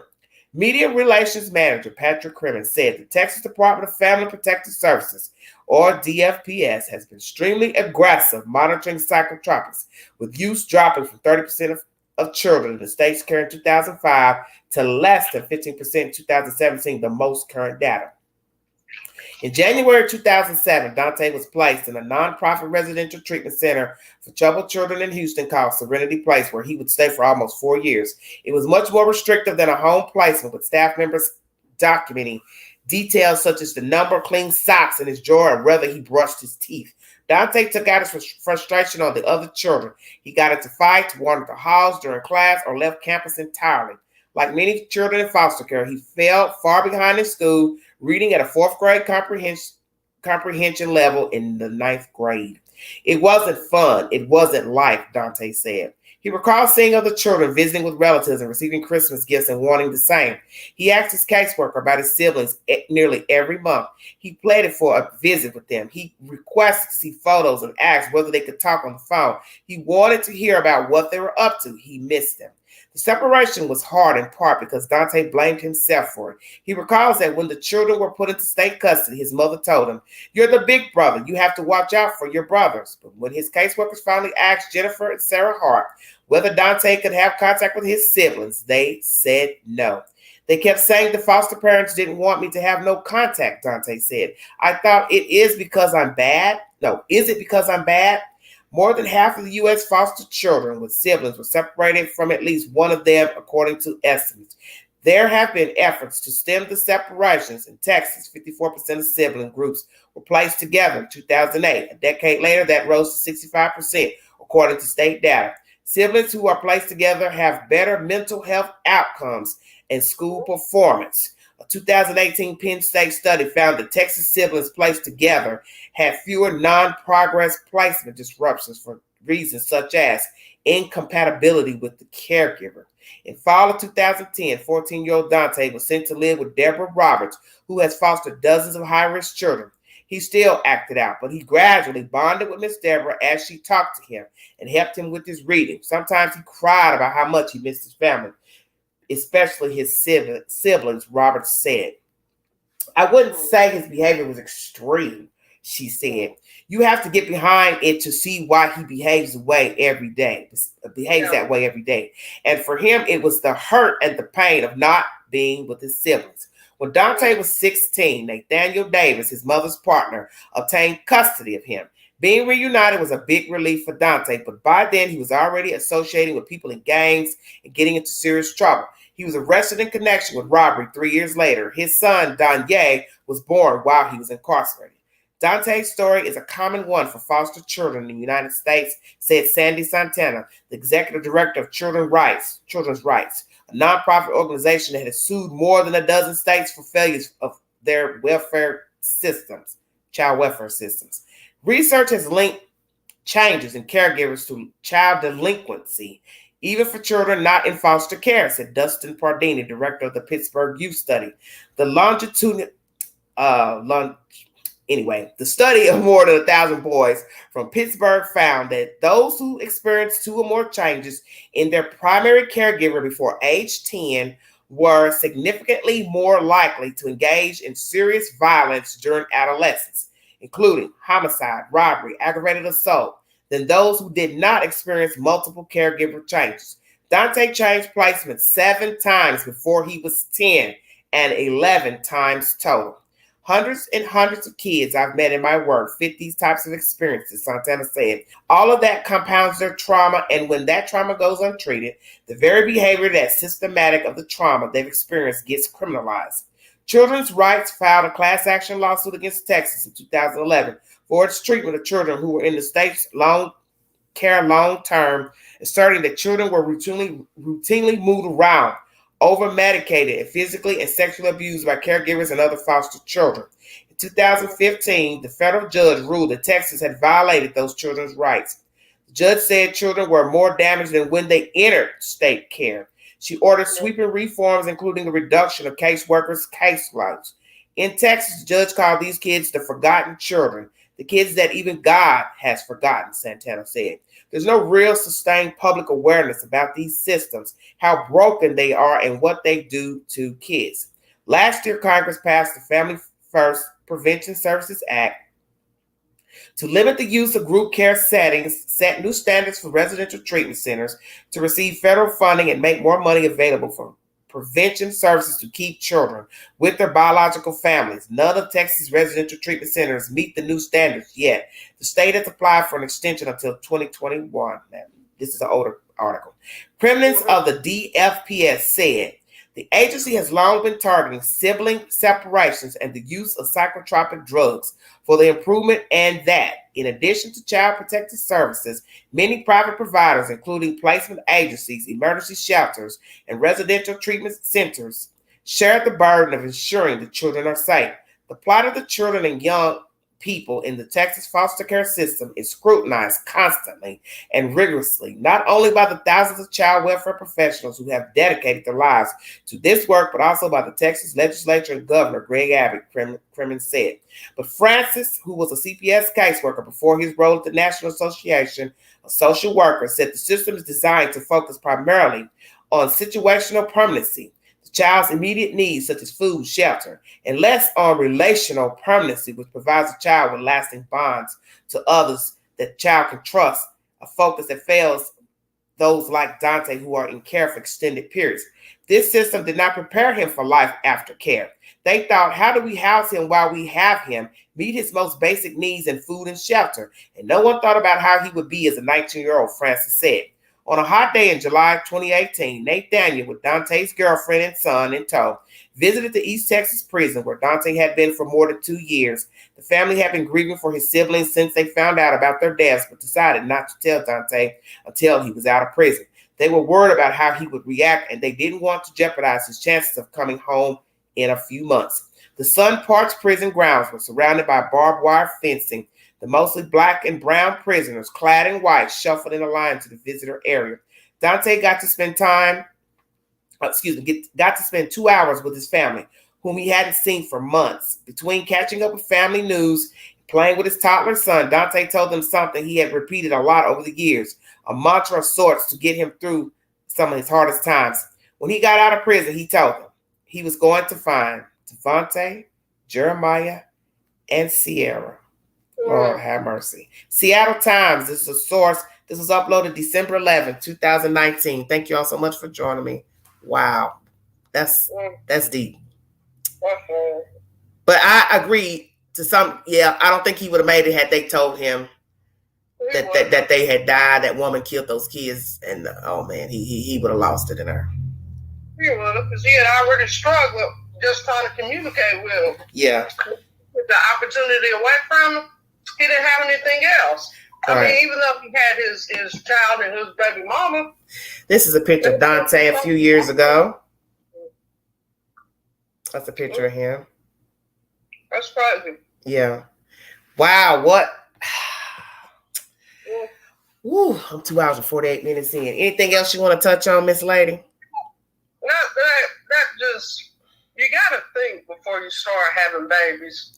But you know, everybody makes mistakes. That's the thing about being young. But I don't understand the younger people now. They have more information as far as condoms, birth control. It's free from the health department. There's just no excuse to be just, you know what I'm saying, baby making machines and going out here trying to see if you're going to be a good parent or not, and or finding out the hard way, throwing your children off on Tom, Dick, and Harry, mama, grandmama, auntie. You ought to want more for yourself. There's just really no excuse for children these days to even be getting involved in the baby making syndrome. There's just no reason. And like you said, when you do make a mistake, guess what? You're going to have to rectify it. Yeah. Have to, Yeah, because even, long time ago, 20, 30 years ago, you knew at one child, it was hard if you had one. Let's say you didn't have no family. You knew not to go have another one for what? If you didn't have no help with your first one. Yeah. But some people don't see it like that. I guess they think having that baby is going to fill some kind of void that they don't have in their life. I don't know. Because me personally. Yeah, and some people will do that. Some young ladies will do that. Well, I'll have some children since I didn't have no mom and daddy, no aunties, no uncles. I'll go out here and make me some babies. But baby, it ain't just easy. Just say, give birth, have the children. God forbid you got to rely on the state for help and care. You don't got no car, no money, no job skills. And now you're sitting here with 3 and 4 babies in tow. And you're 19. No, that ain't a cute look, bro. It's not. And it's not a cute look if you the male providing the sperm. To me, how are you different? But you know what? And I hate to say this, it's usually older men with these younger girls, and they getting them pregnant, and I'm seeing that more and more here lately. Older men, young girls pregnant, right? And then don't want to help take care of them, but then that goes back to where your mama and your daddy at while you out here making babies, honey. What's going on in that house? They somewhere pop locking. Mom and daddy pop locking. They said, I done did all I'm gonna do. I'm gonna pop lock. You go make all the babies you want. Don't knock at my door talking about being a babysitter. I'm sorry. Hey, you got folks my age, 51. Hey, they pop locking. Especially after what I seen last night. I thought if you don't put your leg down, look good. You at least 50-something years old, bent over, stretched out, tail. Let me hush. I was like, and you somebody mama, and I know somebody grandmama. Yes, some people really do need to hear this because it might change how they see. Just sad. Most black and brown don't think that they can achieve more. It's a badge of honor to have babies and having them, and if you can take care of them, baby, have all of them you want to. If you can take care of them. But I tell you what, if you thought about having sex this weekend, you ought to look at the gas prices and changed your mind. How about that? Because I didn't have to think about no babies or a puppy or a goldfish, and I'm arguing with that man about I want my 3 cents out of this gas, and then went and drove Friday to a whole nother Kroger to get gas. I said, you know what? Look how much gas you done burnt, but why was I gonna keep standing there trying to get him to get the pump to put the 3 cents on? Back and forth to the window, back and forth to the window. 2 times I was done. They need to be worried about the food prices. That's what they need to worry about. The food prices. Dang. That combination. That's why I said, it's bad when you go in the store saying, do I need toilet paper or do I not need? That's just terrible. Do I need to go here or do I need anything? Let's see, are we going to wash dishes with a bar of soap? Let me tell you a story, and I ain't going to stay here long. I remember a girl I met many moons ago, and I had a dream about her the other day, too. I remember she would wash dishes with a bar of soap. I thought, I know damn well you can afford $1 bottle of Dawn. Now stop this nonsense. Girl, Dawn ain't never been $1. Stop your nonsense. You know what I mean. Joy. Look, you better get you some. This was late 90s. You know damn well she could buy some dishwasher liquor for $1. You better get some of that Ajax. Well, whichever it was, Ajax, Joy, Ivory. whoever it was, you know damn well in 1997 you could buy something for $1. Now, come on. You could. You wait a minute. Let me do it. Let's break it down.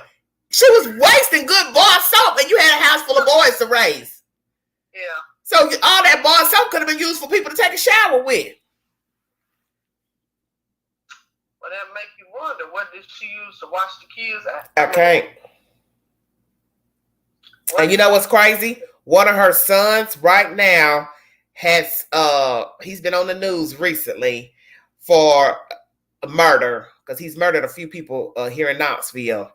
And when I saw his picture, I said, that can't be that girl's son. It's him. It's her oldest boy. He's biracial. Mm-hmm. Maybe that boy's so traumatized. You know what? You know, we, as parents, we always... Hey, FBI. Girl, we get blamed for stuff. Oh, you didn't do this, you didn't do that. Baby, Yeah. I did the best I could. You had a roof, you had food, you had maybe 1 or 2 nickels to go to the store up there to Miss Margaret to get you a piece of candy or something. But don't, and I kept you and did nobody else, you know. And some kids, they forget the struggle that decent families, parents go through to make sure that they have. And that's the thing about children. You don't know their mindset. They can fixate on being angry about the most minute thing. That's the thing about the human mind, is that what one child will fixate on, another one won't. And that goes back to show you, baby, you had it good compared to some of these kids out here. Yeah. Those parents are taking their kids and burying them in the backyard and going to the party down the street at Betty Lou's house.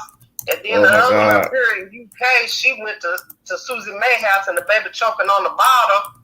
I mean, you gotta pick and choose your battles. You know what I'm saying? Because I'd rather be here to be able to blame my parents than not make it. But see, that's what's so interesting about this story with Dante. Just imagine, he's bitter, he's angry probably at that time. I don't know if he's still bitter or angry about not being with his siblings. But God was basically telling him all along, I got a plan because those babies are not going to make it. I separated you for a reason. That's probably a hard thing for him to swallow, probably even today. Well, what is that show called? Survivor's Guild? You know, yeah. Oh, yeah. He most definitely probably has that. Yeah. His siblings did, and he probably put himself up with, maybe I was older, I could do this, you know? And it's like you said, I mean, not everything is going to always work out in the positive. You wish it would, but somebody in the chat said that Diane Downs is still in prison. The one that killed the kids. I don't think she is. She got out and remarried and got a. Well, let me pull it up. Hold on. The joy of Google. The blessing. Come on now. It's taking forever to upload. What is? Oh Lord, it's not want to load up.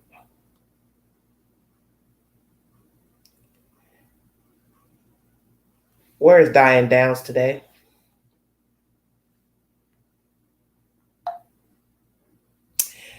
Diane, okay, hold on. Diane Downs is currently serving her sentence of life plus 50 years at Central California Women's Facility in Chowchilla, California, where she's been since August of '93. This was uploaded February 4th, 2022. And this ain't the same person then that I'm talking about, because this woman got out, had more kids, and remarried. Well, it might be another lady then. Yeah, so this is February 5th. Let me read a brief article. I'm gonna show everybody her picture too. Hold on. It says she's still in jail, famously known as Mommy Murderess. Diane Downs is American murderer. who cold-heartedly killed her daughter and tried to kill her other 2 kids and was eventually got caught. People wonder if Diane Downs still is in jail or not, if she was granted parole. So let's find out. Let's see. Born August 7, 1955. Criminal in the United States who murdered her daughter and attempted to murder her other 2 children in May 1983 near Springfield, Oregon. Following the murder, she informed authorities that a guy attempted to carjack her and shot the children. Go ahead. What you gonna say? She burned them. I don't remember her burning them. No, it said following the murder, she informed authorities that a guy attempted to carjack her and shot the children. In 1984, 9 months after the shooting, she was convicted and sentenced to life in prison plus 50 years. She fled momentarily in 1987, but was shortly recaptured. Okay, basically she's still in jail. Let me see. That's the same story. Okay, yeah. Her daughter Christy testified at her trial. She escaped from the Oregon Women's Correctional Center July 11, 87, and was apprehended in Salem, Oregon, July 21st, 87. She was sentenced to an additional 5 years for escape. In 2008 and 2010, she was denied parole. Downs did seek parole in late 2020, but was denied. Let's see. So she's still there as far as what I can see. Let me show a picture of her. That was her when she was younger. Diane. I don't think Diane when she was younger. Let's see. Come on now. Where's all this machines jump? I'm trying to see if they got an old picture of her.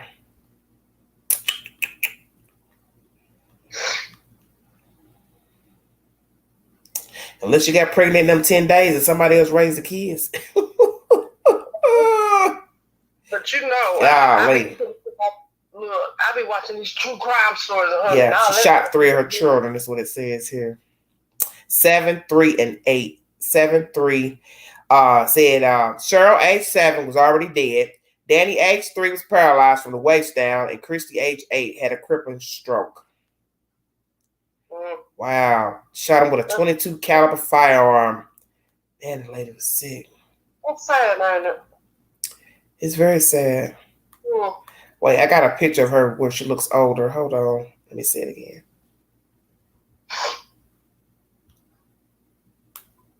I don't know what's wrong with this. Current picture of Diane Downs. Here are some pictures that match.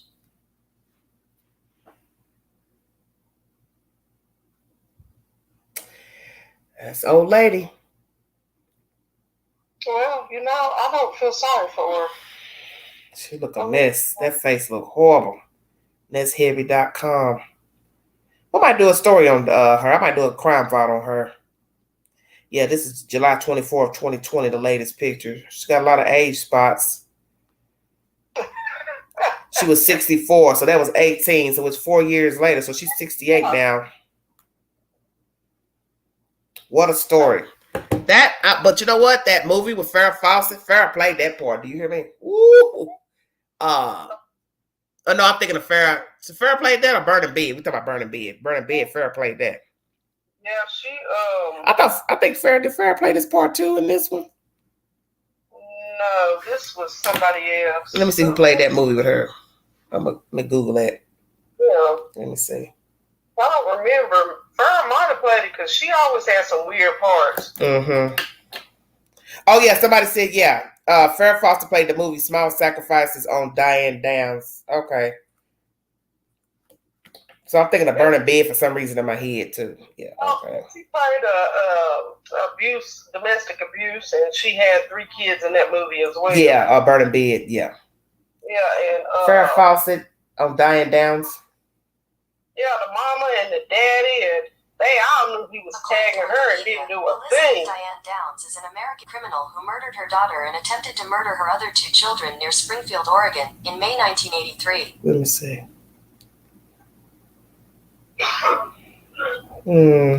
It's backwards to me that you would sacrifice your kids. I mean, wow. No information on the husband that was married to her. I don't see Good movie.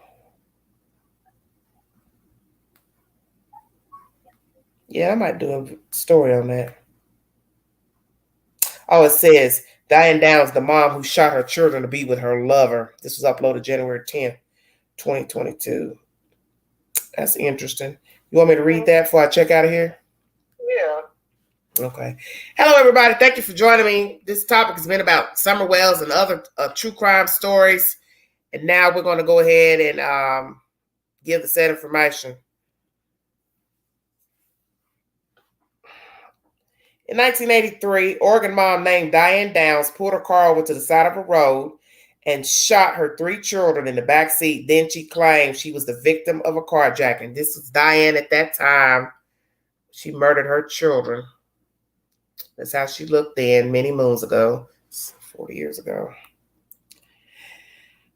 Let's see. For years, Diane seemed to have a wonderful life. She was married to a high school sweetheart, worked part-time at a local thrift store, and had 3 children, Diane, Cheryl Lynn, and Stephen Daniel. But that idyllic image shattered in the early 1980s. In 1980, her husband, Stephen Downs, divorced her after he became convinced that young Danny wasn't his son. Downs tried to become a surrogate but failed when the psychiatric test indicated signs of psychosis. Huh? I don't say. She found brief solace in a new lover until he left her because of her children. So Downs decided to murder them so she could be with him. Another Susan Smith. On May 19, 1993, Diane Downs pulled over to the side of a rural road in Springfield, Oregon, shot them multiple times with a .22 caliber pistol. She then fired a round into her own arm before driving to the hospital to claim that a bushy-haired stranger had assaulted her family during a terrifying carjacking. With 7-year-old Cheryl dead, 3-year-old Danny paralyzed from the waist down at 3 years of age, and 8-year-old Christy suffering a stroke that impaired her speech, authorities initially believed Downs. That is until Christy recovered and told them who really shot her. Lord have mercy. So I'll give you a little background. Born August 7, 1955 in Phoenix, Arizona, Elizabeth Diane Downs appeared to have a normal childhood behind closed doors. However, she was being molested by her father, Wesley Linden, as early as the age of 12, while he and her mother, Willa Dean, portrayed themselves as upstanding conservatives. As a freshman at Moon Valley High School, Downs dressed like a grown woman of the 1960s and dated older boys. One of them was Stephen Downs, from whom she became inseparable as the pair moved the streets of Phoenix looking for fun. The two would graduate together, but briefly part as Diane Downs enrolled at Pacific Coast Baptist Bible College in Orange, California, and Stephen enlisted in the U.S. Navy, but Downs would ultimately be expelled after a year of promiscuous behavior. Reunited in Arizona, the two got married November 13, 1973. Almost immediately, however, their relationship began to suffer privately. The couple regularly argued about financial issues and fought over alleged infidelities. It was into this environment that Christy, Cheryl Lynn, Stephen Daniel, Danny were born in 1974, 76, and 79, respectively. By the time Danny was born, arguments over infidelities had become so intense that Steve became convinced that Danny wasn't his biological son at all, but the product of an affair. Incapable of reconciling, the couple divorced in 1980. The 25-year-old divorcee tried hard to become a surrogate, but failed her psychiatric test twice. What the hell? So she tried to become a surrogate. And you ain't trying to take care of the 3 you got, but you want to. But that's even more crazy that she's trying to become a surrogate, flunks the test, but yet she's somebody's mama. Look, let me tell you, they have strict, Lord have mercy. They really have strict rules, and it's gotten stricter. Now, just imagine. But she don't know how to lie. Think about what we're saying. You know how many people lie on tests? People, look, the government gives you exams to take, written exams. The Army gives you exams. Law enforcement gives you exams. If this says on line 1, do you think it's okay to steal products from your job? You don't answer yes. Shit, I do. You know, stop. Shut your mouth. You're my lie. Oh my God. But you understand what I'm saying? People lie on those exams all the time. We've learned what people's behavior down the road. You know they lie. But I obviously she could not because they could see it. I mean, even if she had lied, there was something about her that they knew was not right. So okay, somebody down in the chat said she surrogated a child for $10,000. She needed money. Well, she must have did it on the low and not through a legal agency. I don't remember her. Maybe she met somebody that wanted a child. And how would you do that back in them days? Because, we didn't have social media. You understand what I'm saying? Yeah. I don't remember reading that. I ain't heard about that, no surrogate for that. Let's see. Oh, Lord. We're going to have to discuss that next time. Ooh, sure would. Then it says here, she became increasingly negligent of her kids. She often left them with her parents or ex-husband without much notice, seemingly indifferent and more interested in the affection of other men. Her children were often seen unkempt and appeared malnourished. Downs would routinely leave Christy in charge of her other two kids, when the girl was only 6 years old. In 1981, however, she met Robert Nick Knickerbocker and embarked on an affair that waved her troubles away. For Knickerbocker, who was married, Diane Downs' children were the equivalent of too many strings attached. He told Downs he had no interest in being a daddy and ended the affair. Within 2 years, she would attempt to murder her kids in the hopeful pursuit of regaining his affection. Here's another picture of her. Wow. I wonder, does she have any regrets? Because one child is dead. So it says in April 1983, she moved to Springfield, Oregon, got a job as a postal worker. Then on May 19, 1983, she drove her children down Old Mohawk Road just outside of town, pulled over to the side of the road, shot each of her children with a .22 caliber pistol. After shooting herself in the left forearm, Diane drove to the hospital at a snail's pace. A driver told police it couldn't have been more than about 5 miles per hour. Dr. Stephen Wilhite had just gotten home when his beeper went off. He rushed back for the emergency and recalled thinking Christy was dead. He saved her life and updated Downs to suspicious results. Not one tear, he said. She just asked, how is she doing? Not one emotional reaction. She says things to me like, boy, this has really spoiled my vacation. And she also says, that really ruined my new car. I got blood all over the back of it. I knew within 30 minutes of talking with that woman that she was guilty. Downs lied and said she didn't own a gun, but a search warrant revealed otherwise. Police also found her diary, which was filled with references to Knickerbocker and his hesitancy about the relationship. The witness who saw her drive slowly after the shooting only furthered suspicion. She was arrested February 28, 1984. When Christy regained her speech, the facts were clear. When asked who shot her, the girl replied simply, my mom, Diane Downs, had tried to murder her own kids and driven slowly to the hospital in hopes they would bleed out. And in 1984, Diane Downs was convicted and sentenced to life in prison. Wow. ATI is the source for this information. It was uploaded January 10th, 2022. There's no words after that, is it? It really isn't. It really isn't. Wow. Well, I want to thank you all for joining me. My guest who lives in the Knoxville, Tennessee area, who's giving their commentary pertaining to Summer Wells and other things, other true crime. Is there anything else you'd like to leave them with pertaining to Summer Wells? No, hopefully she will be found. And okay. Either way, it'll be resolved. Either way. Either way. Hopefully in the positive, but 3 hours. Woo, long live. Thank you all so much for joining me.